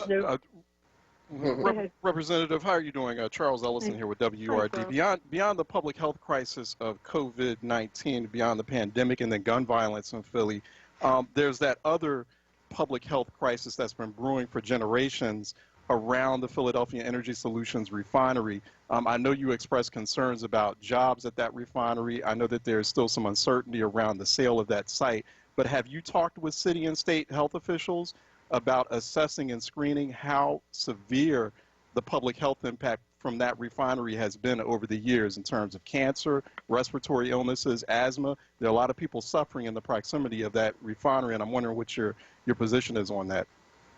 Well, here's the whole thing. I mean, I'm always in the balance of jobs and safety. I don't want the rivers polluted. I don't want the airs polluted. I believe that there are different ways of combating this and moving ahead with jobs, too. It's important to figure it out. I have lived there my whole life, so you know I don't want to be breathing toxins. I believe that there are EPAs today. It's way different than when I was a kid in those neighborhoods. And we have to go stronger. And I'm willing to work with everybody to make it safe for people. Because people are my constituents, and that's my number one priority, are people. That refinery is very near and dear to my heart. We have, in any outage, members of the Labor's District Council, we probably go up to about 400 to 500 people getting jobs, life-sustaining jobs there. We want it safe for them because if it's not safe, our members are first. But it is further very important to me is because my father, for a long time, was the shop steward down there for Local 332 at the refineries, going back to when it was ARCO. So I think that we want it safe, and I think it is a way that we can refine petrol fuels in a safe manner. And we also want to go to renewables, but we believe that these fuels are the bridge to get there because we have to do it, and we have to do it in a safe, responsible way. And because you have to balance the environment versus the economic opportunity that it provided. And for me personally, it provided food on my table for lots of years because my father was, again, he was the shop steward at ARCO Refinery, and we still continue to have people there on the cleanup. So, Maria, we thank you. And look, we're going to send some people to the polling place. I talked to Brother Womack, and we got it. And you have a nice day. Thank you. Thank you for having me on. And I do want to add, they have been looking at even refining, like, eating grease and grease that was left over from items like that. It's amazing what they're doing and what I've been seeing. So we'll talk about this more. Thank you for having me on. Everyone have a blessed day. Bye. Thank you. Okay, we're going to have to take another break. Ryan, you're back on schedule. I mean, that's all right. You guys caught up pretty good. That's what we got to do. Catch up, Cody. Yeah, we got another break, and we got Charles has a live read. But the key word, right, Charles, is electric. Exactly. Keyword is electric. Exactly. Keyword is electric. for your forward membership. If you're renewing or starting a brand new forward membership and you want to take advantage of the early bird discount, which is $75, normally it's $90 for a forward membership. But if you want to take advantage of the early bird discount, use Electric when you go to forward.wordradio.com or wordradio.com, click membership. Use the discount code Electric. That is the discount code of the day, Electric, and moving forward. And so we appreciate you for that forward membership. Also, real quick, too, just reminding everyone, if you still have confusion over your polling sites or polling locations, go to pollingplaces.philadelphiavotes.com. Also, 877-VOTES-PA.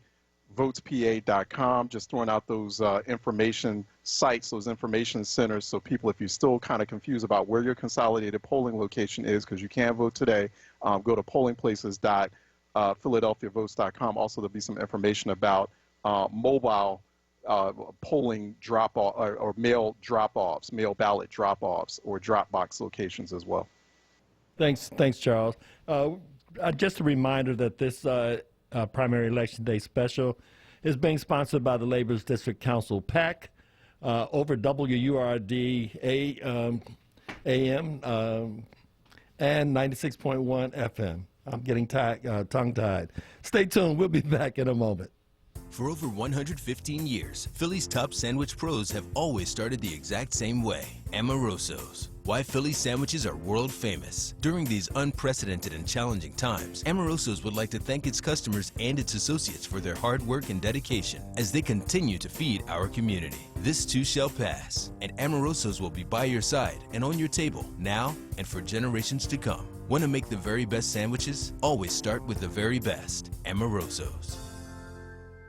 My name is Rick Krajewski. I'm a community organizer, and I'm running to be your state representative in the 188th District in West and Southwest Philadelphia. I'm fighting for fully funding our public schools, raising the minimum wage to $15 an hour, ending mass incarceration, and prioritizing affordable housing. Your well-being is my priority. On June 2nd, push number 17 for Rick Krajewski as state representative in the 188th District. The Pennsylvania primary election is today, June 2nd. New Voices for Reproductive Justice wants Black voters to be healthy and safe as you voice your vote during COVID-19. If you did not request an absentee or mail-in ballot, you can still vote in person today. Visit newvoicesrj.org/2020 elections for a list of consolidated polling places in Philadelphia. If you have issues at the polls, please call 1-866-RVOTE. Again, that's 1-866-RVOTE. Election Day is Tuesday, June 2nd. Because of COVID-19, fewer polling places will be open. You will likely vote at a different place than you are used to. Find out where you will vote on June 2nd by visiting pollingplaces.philadelphiavotes.com. If you received a mail-in ballot, the Board of Elections must receive the completed ballot by June 2nd, 8 p.m. sharp. Please visit philadelphiavotes.com to find out where you can return your completed ballot on Election Day. Please make sure you vote on June 2nd. Now, with more clarity, this is Word Radio, 96.1 FM and 900 AM WURD Philadelphia. Streaming live at wordradio.com. Word TV. We're streaming live video of this conversation right now. Tune in on YouTube at On Word or on Facebook at Forward. Word TV. Black Talk Media. And we are back. And Ryan, Tony, or Charles, we're waiting on our next guest, so you have a moment for comments if either of you want to on what's been discussed today. Well, this is my first time working with Charles. And I think I'm gonna listen to his show. He's very well prepared, and I like that he's a flamethrower. I like that. So Charles, it really has been a pleasure getting just look at your style, and I appreciate it, and I appreciate the professionalism you bring, and I really do. Yeah, I appreciate you too, Ryan. You all have been. This has been an educational experience for me as well, because this is my first time participating in this special Election Day broadcast. So I really do appreciate you all letting me in and honoring me with the with the opportunity to talk with folks today about how important the voting franchise is, how important primary election day is. This really is that fire drill that dress rehearsal for what we've got coming up in November. And we saw earlier, a lot of people saw earlier while we've been on air, they saw Joe Biden giving remarks in Philadelphia. And, it's just, there's so much poetry, but also so much surrealness in seeing the Democratic candidate who's running against the current monster we have in the White House. Let's be straight about that. The current monster that we have in the White House. But I just think that it was just a very clever use of backdrop. Joe Biden's team, I got to give them some props for that, to use Philadelphia as the backdrop. Philadelphia is where the spark of American rebellion against monarchy started, right? So, I mean, it's a very special city, and it's the birthplace of democracy. And so, you have Joe Biden, while we're here talking about how important it is for people to get to the polls today or to get their mail-in ballots in, we have Joe Biden, in his, it was like an Obi-Wan Kenobi moment. Like, hey, listen, let's get me elected. Let me start trying to fix this stuff, and let me try to heal this nation. That was just very presidential, I think. I mean, well, what happens is it starts when you hire a political director that's a black woman, and that's from Philadelphia, Aaron Wilson, that said, you need to come to Philadelphia. Gotta be in Philly. Yeah, who you hire matters.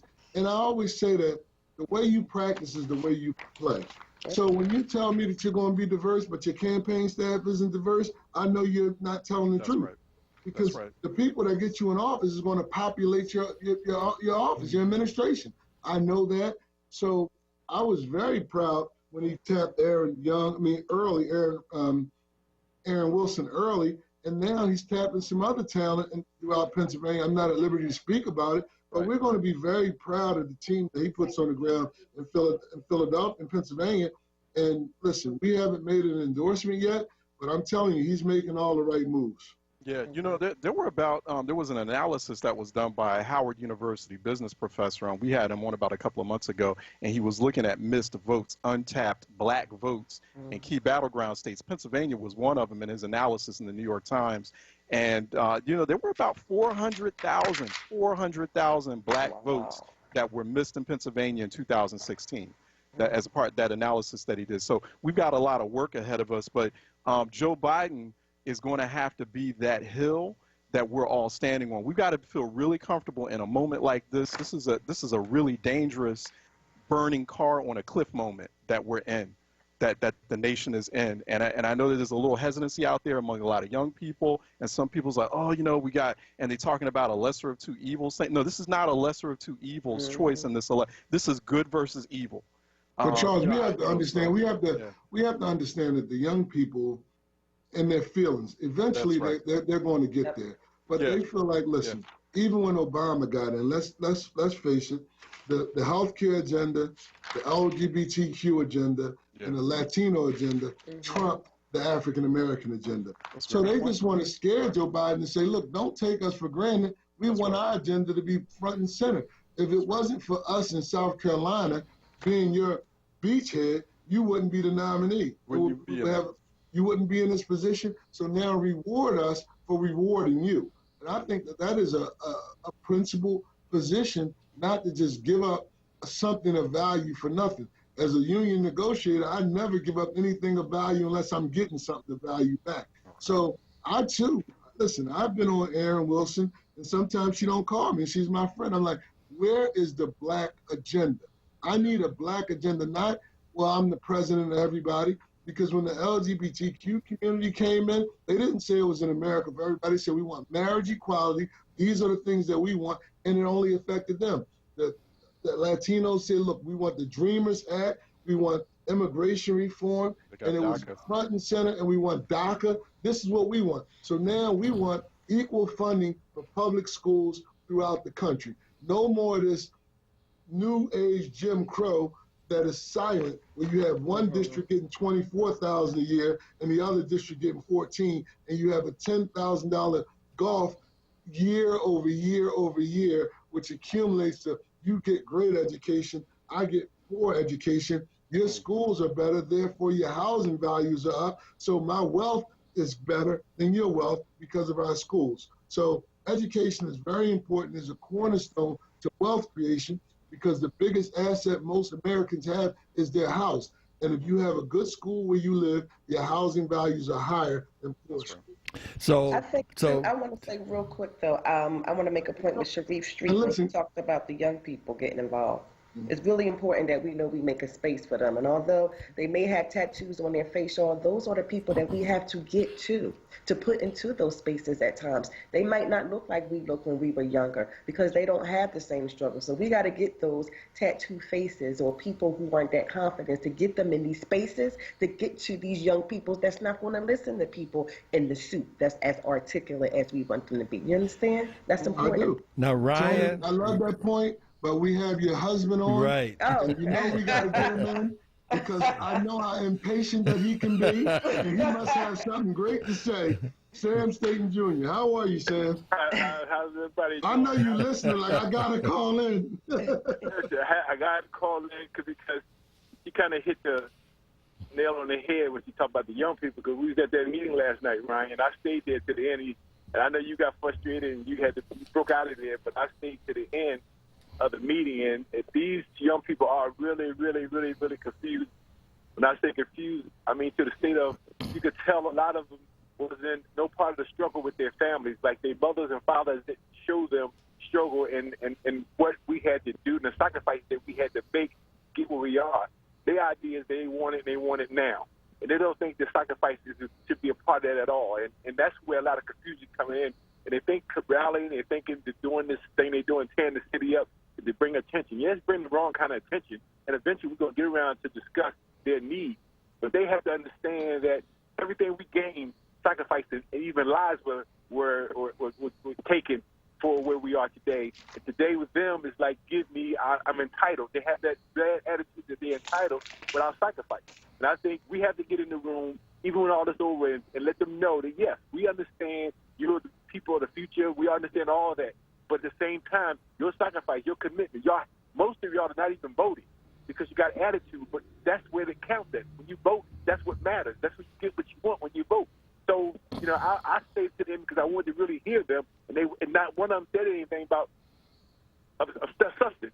We argued about what happened to them, the trials. Like one lady kept hollering she was maced and da-da-da-da. I'm saying people were killed and hanged and lynched.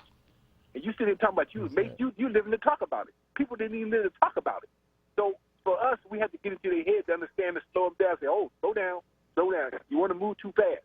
You want to run when you should be walking. Or you want to walk when you should be crawling. That's for me is where we have to start addressing them because the way they're tearing the city up, what they're doing is not going to really gain them much, but have the police get in the violent mood to take it because look, talking to them ain't doing no good. Talking ain't gonna do no good. What else you got left? You gotta start locking them up, and the police gonna do what they do best, beat them across their head, and now they understand and say, hey, I could have did it a different way. Yes, you could have did it a different way. So to me, it's like staying there last night listening to them. I'm saying I'm listening to a whole bunch of ungrateful, not even understanding. Say I appreciate where I am right now today because people sacrifice so I can sit and have a voice. Well, listen, Sam, you're right. I left because of the same entitlement and lack of, I really left because of the lack of respect for the elders, that they were jumping in. And that just wasn't the way that I was taught. And I felt like that it was fruitless because if they didn't get what they wanted today, they didn't want a process to get there. And we have to understand that there's a process to getting anywhere. And I'm not an incrementalist, but I also know that you can't cry today and get relief tomorrow. So we have to have some strategies to get it because there's a big government infrastructure in place, and we have to realize that. And we have to police our own. At the press conference yesterday, Marshall said it right. The real protesters, when we see those fake people that don't look like us do something out of pocket, we have to tell them, man, get out of here. What are you doing breaking that window? That's not what we're trying to do because you become as a group mob mentality that my wife, who's a mental health expert, tells me that once you get caught up in that, you're not even thinking. You're just emotion and dealing with group think, and it can happen to the most intelligent people. You see it even at a football game. You just know you're doing a wave, everybody's, and you didn't even think about it because you're just doing what the group says. So I agree with you, Sam. We have to really get to them, touch their heart and their minds, to let them know that people out there, they can change, but we have to. And I also have an announcement to make. I just got a text. I know that the mayor was supposed to be on at 1:35. I think he's going to call in about 3 to 5 minutes because he has multiple things going on. And this city is Ryan, a rough city. He's on with you now, Ryan. You can put him on with you and Sam and the others. Well, listen, I want to say that Mayor Jim Kenney has been one of the most accessible mayors in the city of Philadelphia. No one is perfect, but he tries hard. I was talking to Mayor Kenney at 7-something this morning. He answered his phone. He understands the graveness of this situation. So I just want to give the mayor of our city, maybe as long as you need, Mayor, to talk about the situation. What your plan is to alleviate the immediate burning down of the city, and then that's it. We'll let you go. Mayor Kenney. First of all, good afternoon, everyone, and thank you for having me, Ryan. I appreciate it. Sam, I appreciate it. First of all, let me just make sure I remind everybody it's Election Day today. The real way we're going to change our society and change our country is by exercising our right to vote. And while I recognize it's under difficult circumstances and people are concerned for their own safety and the like, if you have the ability to get there, please get there. It's important. Don't let this stuff change our democracy to the point where we're afraid to vote. So just be safe, but vote if you can. And you don't have to worry about the curfew at 8:30. Curfew will start at 8:30, so you can get to the polls and back without having any difficulty with the curfew. The situation we're in now is that we go day to day trying to figure out where the next group of protests is coming from. And let me say that the people who are protesting have every single right to protest. They have every right to be angry. They have every right to be dismayed about the direction of this country over the past 400 years, but at least 240 years that we've been organized. And things need to change. And we respect the rights of people to do that protest. The issue is we have to step in when people are in danger or when property or human life and human safety is at stake. Other than that, as you've seen yesterday before the incident on the highway, we had a large number of people marching in our streets peacefully and safely, and there was no issues whatsoever. At some point in time, a larger group broke off and took the highway. We wound up, in a situation where people were not safe, the protesters weren't safe, the cars weren't safe, and the police weren't safe. And we had to take measures to get everything back kind of to normal as far as protest is concerned. We're waiting every day. We wait to see what our intelligence shows us as to where people are going to be protesting. Under normal circumstances, protesters will coordinate with the city and with the police department to tell people the route that they're going to take so we can make sure that the route is safe and it's clear, the traffic is stopped, and people can protest safely. This group does not tell us where they're going, so we wind up having to just follow them and to see where they're going, what direction, try to adapt traffic and the like. And we'll do that. That's people have a right to protest the way they want to protest, as long as there's no violence or property destruction. In the first couple of days of what was going on, we were overwhelmed with numbers, and things were happening in so many different neighborhoods that we couldn't get people to those neighborhoods. And I recognized the frustration of folks who are watching, their shopping center or their grocery store being looted. And I totally understand how upsetting that is, and how difficult it is for people to build up, neighborhood shopping opportunities and to see them, being looted in one night. And we're at a point now where we have enough bodies. We'll be deploying people to those shopping malls and to those business strips to keep the peace. But in reality, we have to remember that people have to be responsible and not tear down our own neighborhoods and not loot our own businesses, so that they can remain in service to communities that don't always have a lot of choices on where they can shop. So we're doing our best. It's very difficult. It's chaotic at times, and we're just trying to keep everybody safe and get through this as best we can. And then we need to begin to make those real changes that are necessary to keep this kind of situation from ever happening again. Yes. So, Mayor, one last question, Mayor. I can. As we, I guess I can. Sam? Oh, you want a question, Sam? Yeah. I started asking a question. Now I thought maybe y'all didn't hear me. But the question No, go ahead. We hear you. Go ahead. Yeah.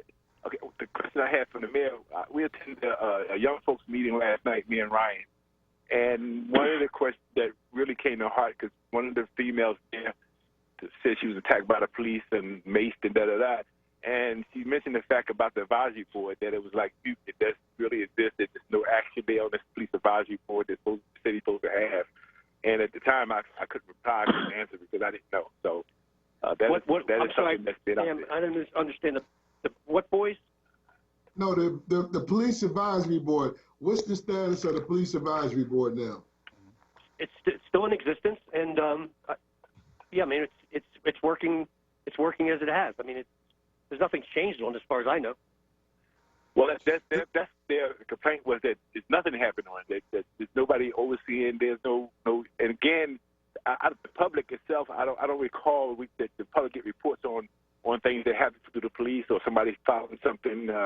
So maybe it's just not talked about enough. I don't know. Right. Let me do me a favor. Let me do some research and get back to you and give you a full answer, because I'm not prepared to give you a full answer right now. And Mayor Charles Elson here, there's a lot of concern about too much police resources, first responder resources being used for that Rizzo statue. Is that going to be resolved immediately? It'll be resolved. It's going to be resolved to your like some point soon. And we weren't guarding the Rizzo statue by any stretch. What we were guarding is the municipal services building. Because if people had entered the municipal services building and got into the concourse and either set a fire or destroyed files, every piece of information we have on water bills and on property tax and on people paying their tax, all that stuff would have been lost, and we would have an impossible job in trying to reassemble all that. So it's got nothing to do with the Rizzo statue. As I said before, I can't wait till it's gone, and we were not protecting it. And as far as the graffiti being taken off it, we had given instruction to the people in Clip to get rid of all the graffiti that was put on everything during the course of that Saturday afternoon, Saturday night. So we were just trying to get the cars that were set on fire out of there. We're trying to get the intersection in the area back to kind of a normal look, so people wasn't devastated, and the graffiti got cleaned. But I'm no fan of that statue, I can assure you. Okay, thank you for that clarification. Yeah, that's good. Thanks for the clarification, and thanks for you taking time out of this busy schedule to address the listeners and audience of WURD, and I appreciate you. Let me say one thing. Brian, let me say one thing before I go. What we're committed to do after this is over and things settle down and get back to somewhat normal, we're going to make sure that we go into our communities where there are business strips and shopping malls, and to get everything rebuilt back again so people can have the opportunity to go back to a normal life, to shop for their groceries, to get their hair done, and to do the things that people are used to doing.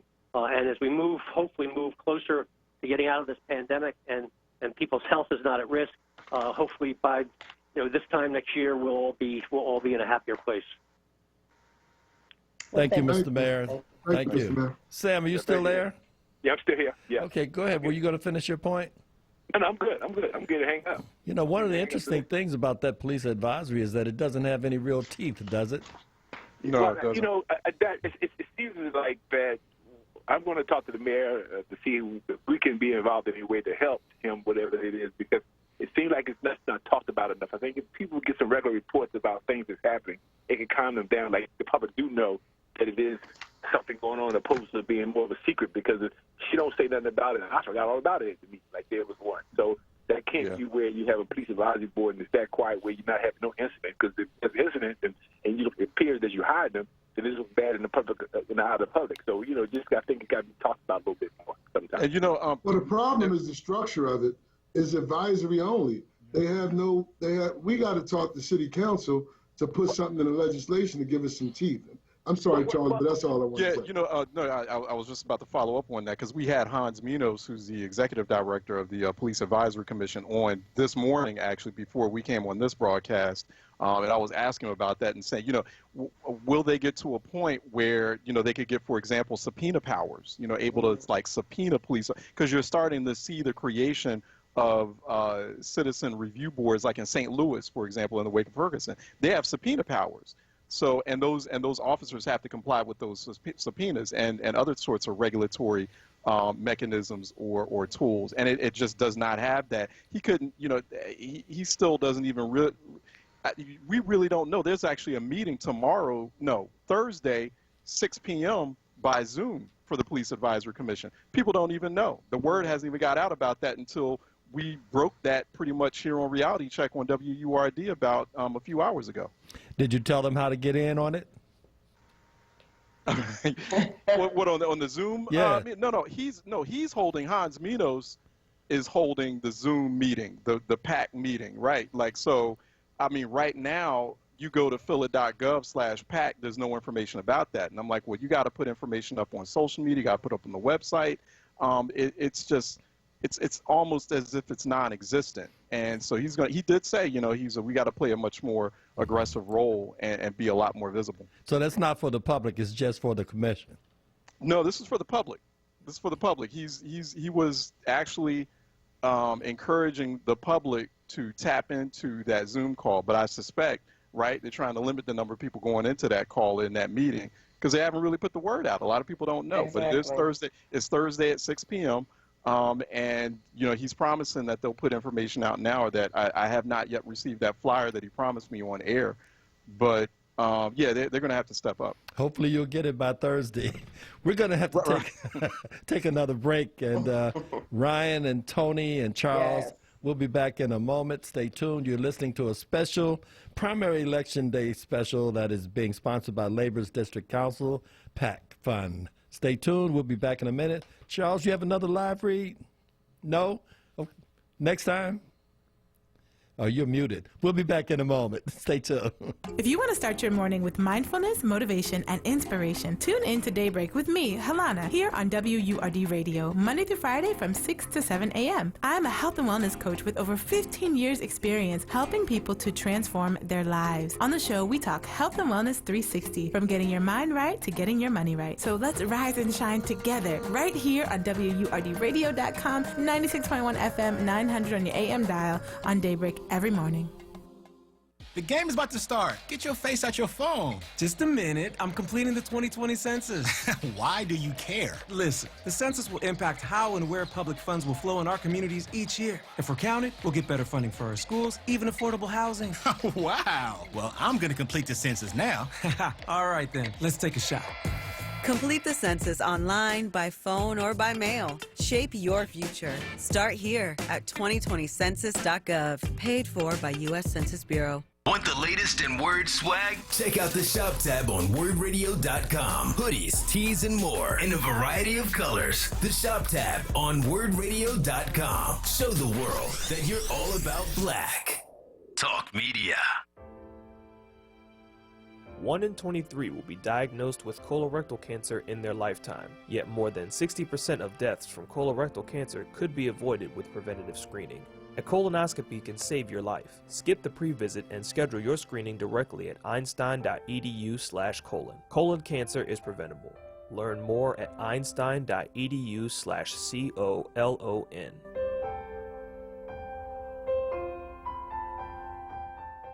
Now is the time to support independent black media. It's early bird season.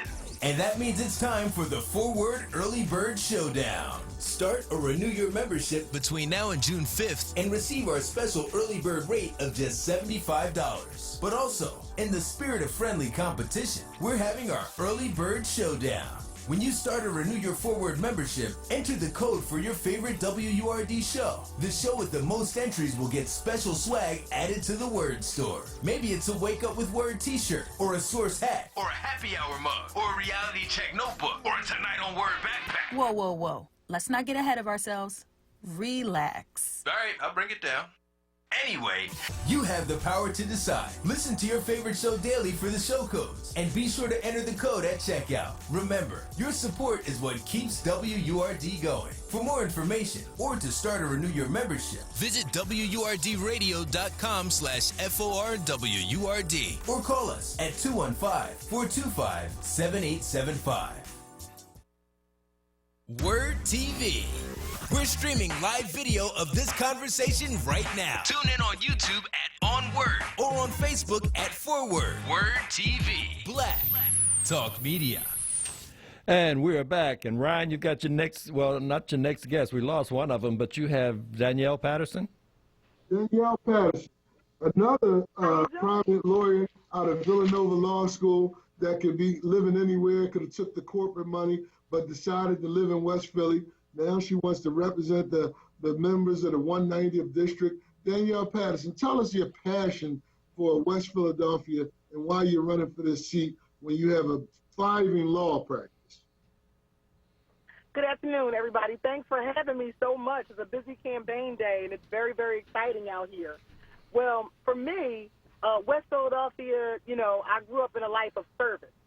So when I walked across the stage with my diploma at Villanova Law School, when I got to the other side, my mama took my diploma from me and said, now remember, this is for us. It's not just for you. It was always about the give back.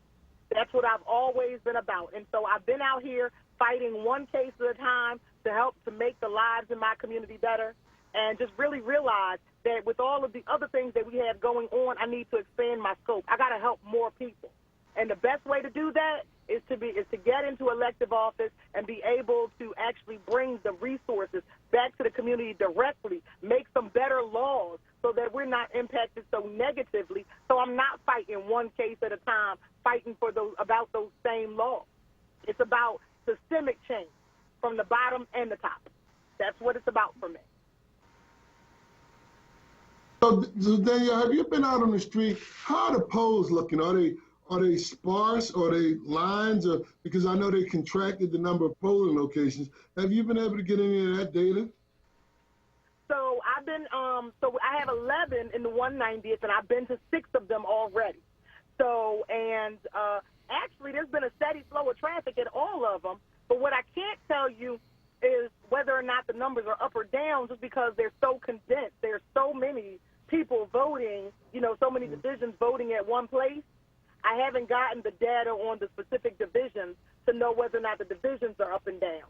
Now, we had a rough start this morning, and there were lines at all the polling places. As a matter of fact, I got called to 3 early on, because even before, again, when I was just an attorney and I was working, I was on the fly squad working for Senator Casey to get elected when they were trying to deny people the right to vote then. So I'm very familiar with the election laws and what's supposed to occur. And what happened was there just were not designations as to who was the judge of elections, at the various places, and there was a little bit of confusion. They ironed the kinks out in about 15 minutes, and they were really, there are no more lines. But there's a steady flow. Nobody's really waiting more than about 5 minutes to get in. Okay. Go ahead. I'm sorry. Go ahead. No, I was just going to ask her the temperament of the people. Are they, being patient with the situation? Do they seem to appear happy? Are they making sure that they're social distancing, wearing their masks? Are the people, how's their temperament out there? Actually, so what I've got is a whole bunch of people who are actually happy to be out the house.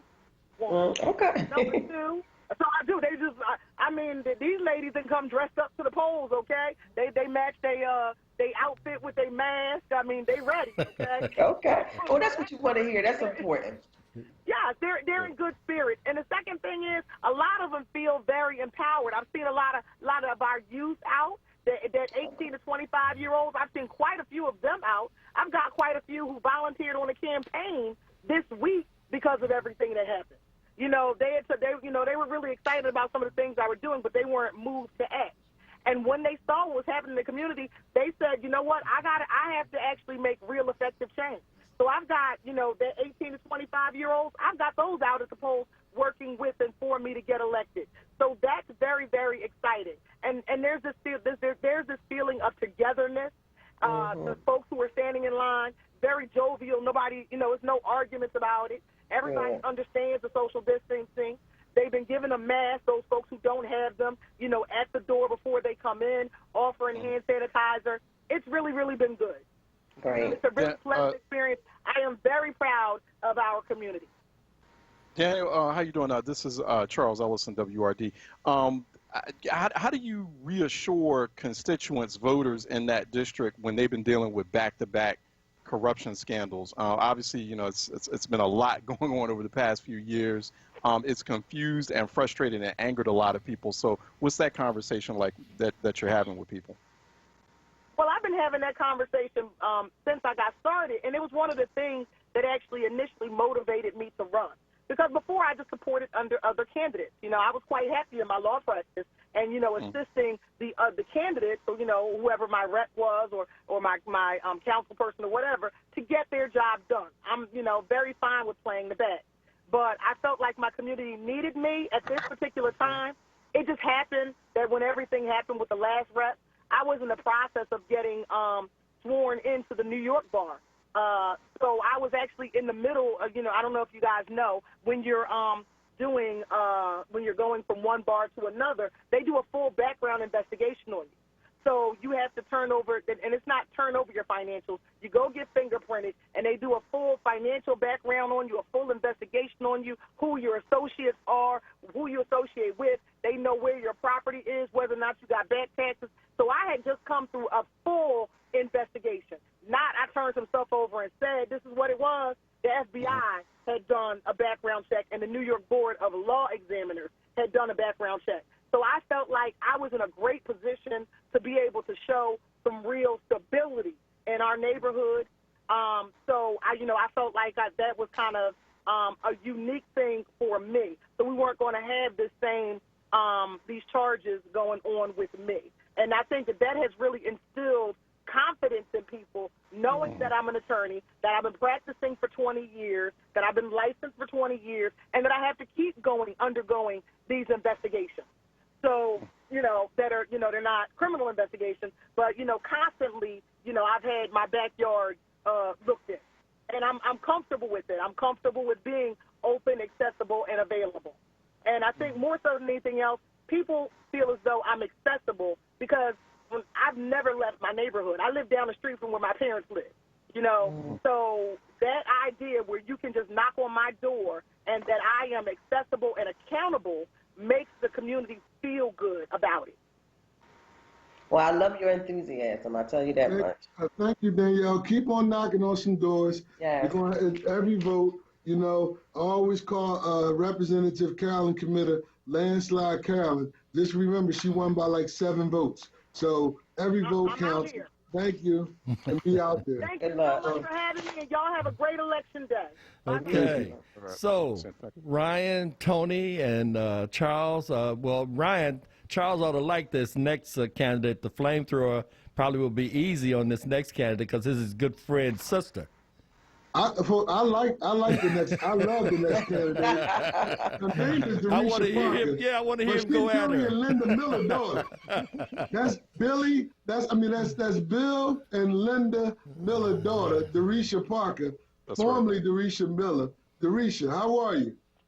I'm doing fantastic now that I hear the dynamic. I'm not even a dynamic, the trio on the line right now. Well, Darisha, you had a life of service. And you probably was 2 when you hung your first poster, knowing your father, the way I know your father. What made you want to run for this office? Because we talked before years ago, Darisha, and you did not. I'm telling you, we tried to get you to run a long time. So, Darisha, you ain't wanting to run for this. You must really have some strong purpose. Could you talk about that? Absolutely. And again, thanks for calling me and having me on the radio station. And I think what ends up happening based on what you asked me, it's about faith and not fear. When 2016 occurred, that is the year that we did lose my father. A lot of perspectives from my life and my family and all of the community organizations that I've been volunteering for realistically has changed. I got tired of being on the menu, and I wanted to be at the table. And the only way you can do that is be at the table. That means you have to get in the fight.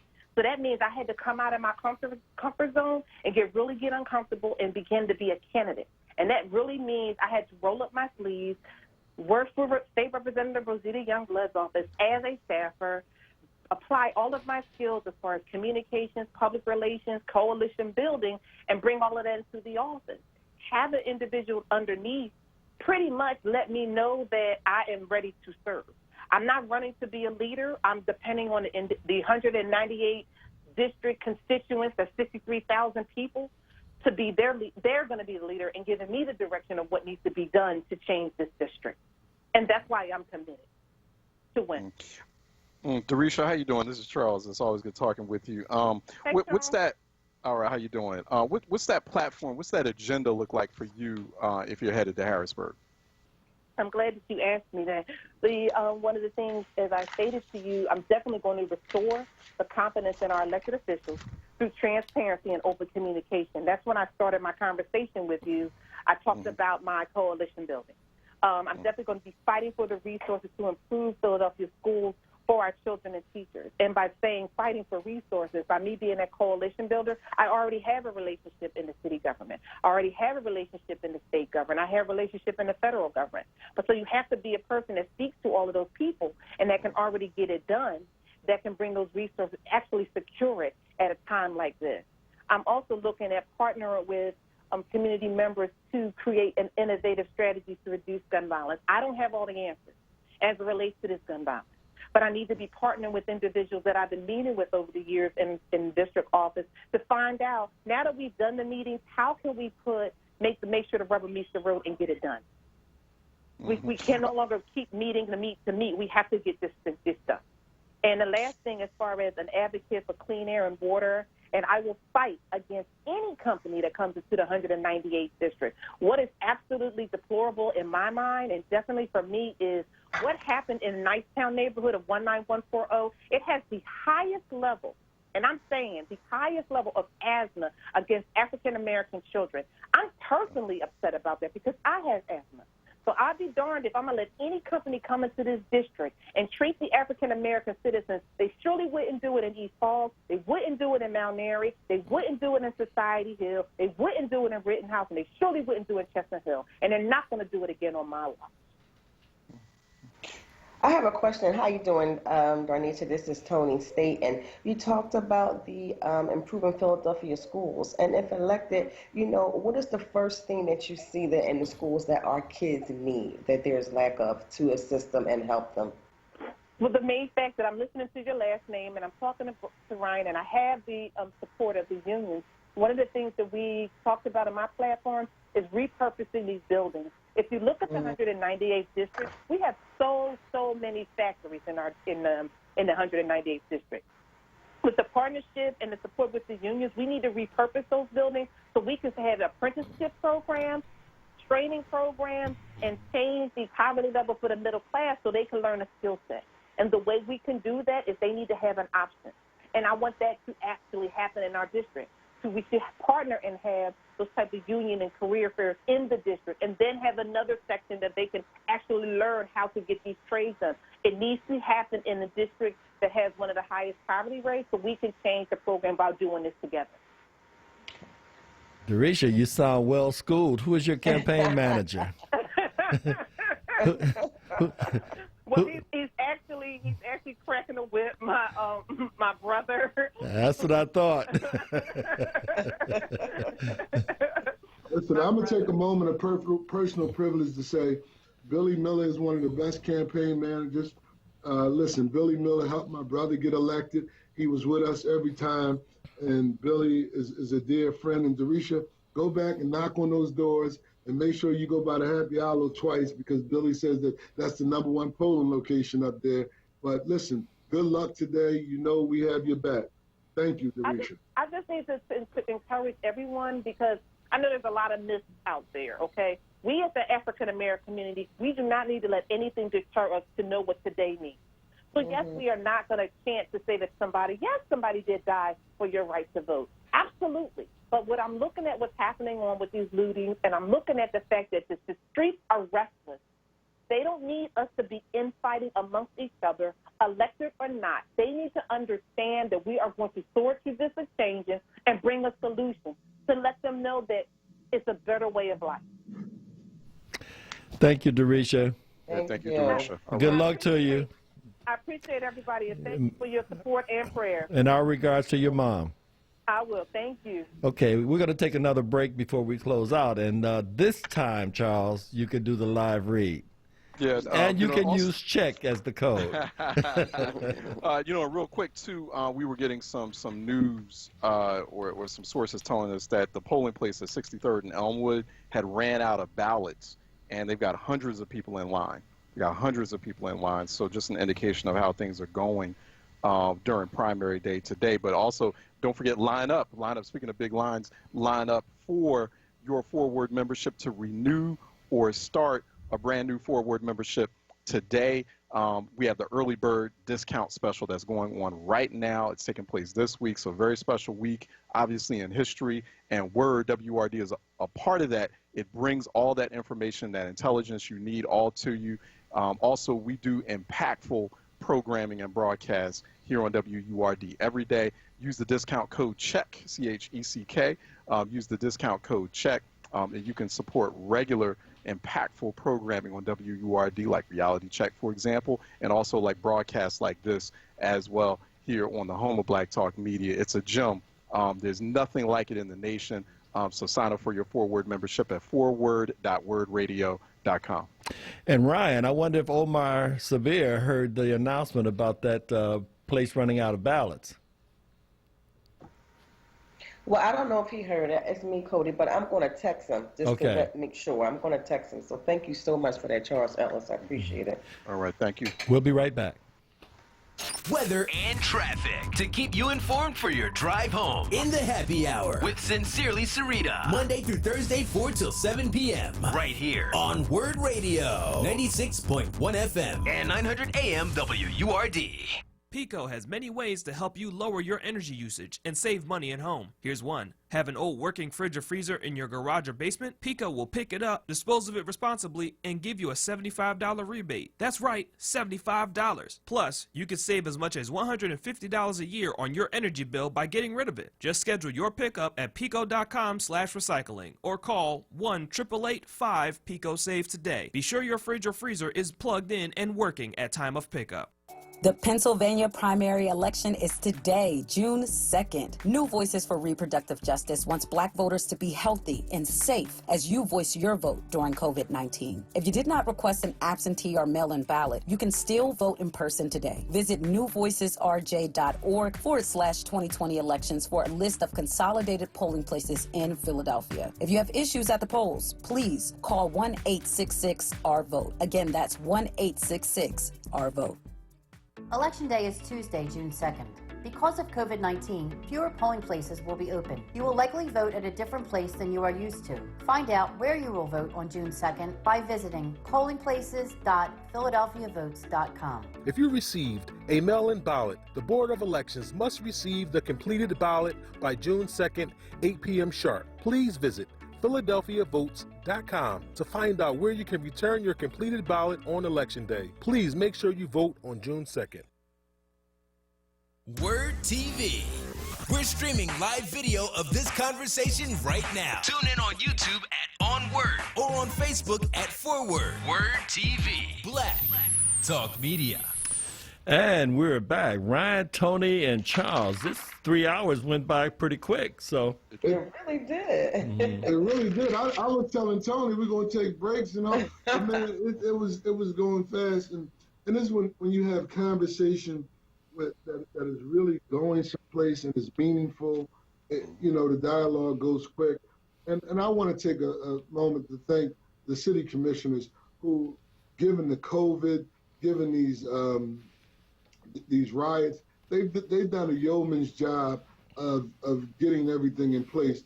And Charles, when you said that, I text one commissioner that I know really well about ballots being out, and he said that they were provisional ballots because people were going to the wrong polling places, so they let you vote provisionally, but people are still is allowed to vote electronically, and that they'll have more provisional ballots there very shortly. So that's real time. When you listen to URD, Charles Ellison earlier talk about the Police Advisory Committee. We got in touch with the commissioner, who's in real time with me, because if not, I'll go to his house. Right.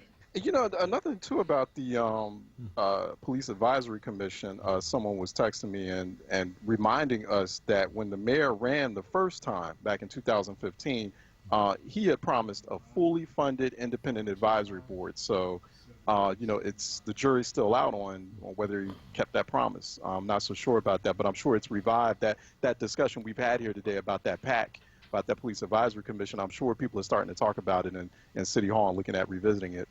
No, there's no doubt that we have to revisit that, and we have to make sure that they're not only independent, but as you said, they have to have an investigatory authority to subpoena, because it can be independent, it can be funded, but if you can't subpoena anyone, it's like a toothless giant. So we have to make it, and everything needs to be revised, and let's revise it, and let's do better. That's right. We can only go forward from here. We can only go forward to say, look, we need an independent advisory board with, this is the same thing I think about the school board. I would never want to be on a school board that doesn't have taxing authority, because what are you doing? If you don't have the power to appropriate the amount of resources to help the schools, you're on a sinking ship and you're the captain of the Titanic and you willingly took that on. That makes no sense to me. Well, I think today was real good. I'm glad we had this. To me, it was an intimate conversation that we were able to use this platform to allow the candidates, both incumbent and new, to basically just voice their opinion on the issues that are going on today, but also, give their resume to understand why, if you don't have any audit background, why you're running for, the state audit position. And I think that she explained that well. I think this platform today, we were really able to get, and the listeners were able to really get to know the candidates, because everybody's so busy and they really don't know who, what, or why they're voting for these people. So today was a good day in that aspect. It's just everybody was able to explain their positions on a lot of things, and I think we really got through, and I learned a lot today. So I thank you all, Ryan Boyer always, and Charles Ellison and Cody Anderson. This was a great opportunity. I learned so much about our candidates, and it's just good information to have, and I'll make sure I let everybody know. But their vote is important,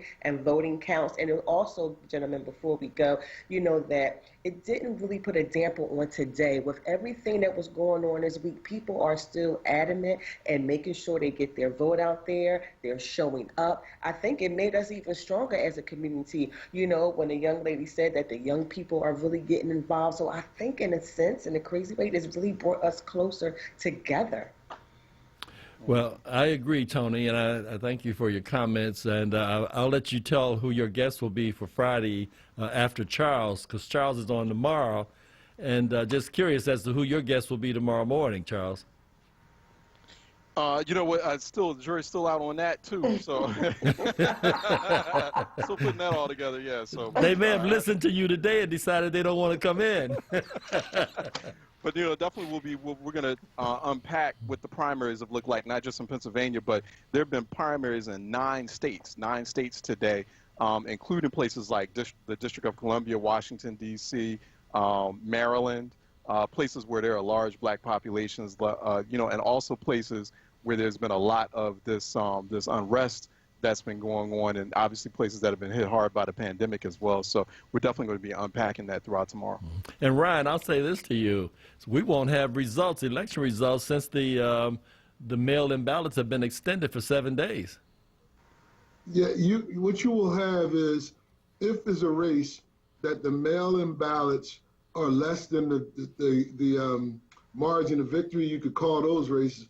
But the races where the mail-in ballots will make the difference, you're going to have some. I would believe that the statewide race for Auditor General won't be called for about 3 or 4 days. I don't think it will. Is that the only contested one, pretty much? Statewide, yes. Okay. Mm-hmm. And then you got some local contested races, but the number of mail-in ballots in the district probably could be handled quickly. They hired some additional staff. It's a new normal, because usually Philadelphia only get about 20 to 30,000 requests. They had over 200,000 requests for mail-in ballots, and people got the ballot, decided that, I didn't fill it out in time, I'm gonna go to the poll, and you can't go to the poll. Once you request a ballot, you have to vote on that ballot. So there's a lot of confusion today because of that.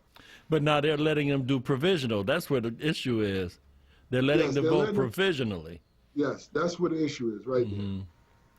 Well, yeah, one other thing too, real quick. I think this has been a real instructive exercise, this discussion we've had today. But I think it's also prompted us to reset expectations about Election Day. We're going to have to start thinking in terms of election month or election week, right? Because as we head into the general election, it's going to be all about consolidated polling locations, about remote voting, or about vote by mail. And so this was that exercise, this was that dress rehearsal for all of that. And I think that's important. Also, what's lastly here too is that people have to understand that you vote for qualified, credible people who can be put in positions of influence and power and impact, so that you can create advantageous policy conditions, or the type of policy that gives us the advantages that we need, so we can get better outcomes and better quality of life. So, voting is not the end all be all, but voting is that big of essential first step. Well, I certainly hope that we have worked out all of the kinks during this primary election, and we'll be ready to go full steam in November. That is my prayer. And also, just take a look out for that Bible being sold on eBay. Oh, Trump! Wow. Oh, without a doubt, without a doubt. That was a fundraising. That was a fundraising thing if I ever saw it. That Bible will be auctioned off at some Republican fundraiser, and the money will go to the RNC, and it'll probably fetch six figures easy, high six figures. That's right. This guy is, he's a shameless plug artist. He, the whole walk to, all the time he was telling people to go to church. He didn't go to church. He was golfing. Now all of a sudden he wanted to go to a closed church. Does that make any sense to anyone that's thinking? You could tell he was uncomfortable with that Bible in his hand. It was backwards. Did you see that it was backwards? It was. Well, anyway, I want to thank everybody for allowing me to participate. Charles, it was good working with you. My co-host on Friday, or I'm her co-host on Friday, or her technician, Tony. And Ryan, thank you, man, for everything. I thank you guys and have a great day. Yes, and I urge everyone to go out and vote and be safe and practice social distancing and wear your mask. Thank you. Right. Bye. Thanks. Have a good one. Have a good one, everyone. Take care.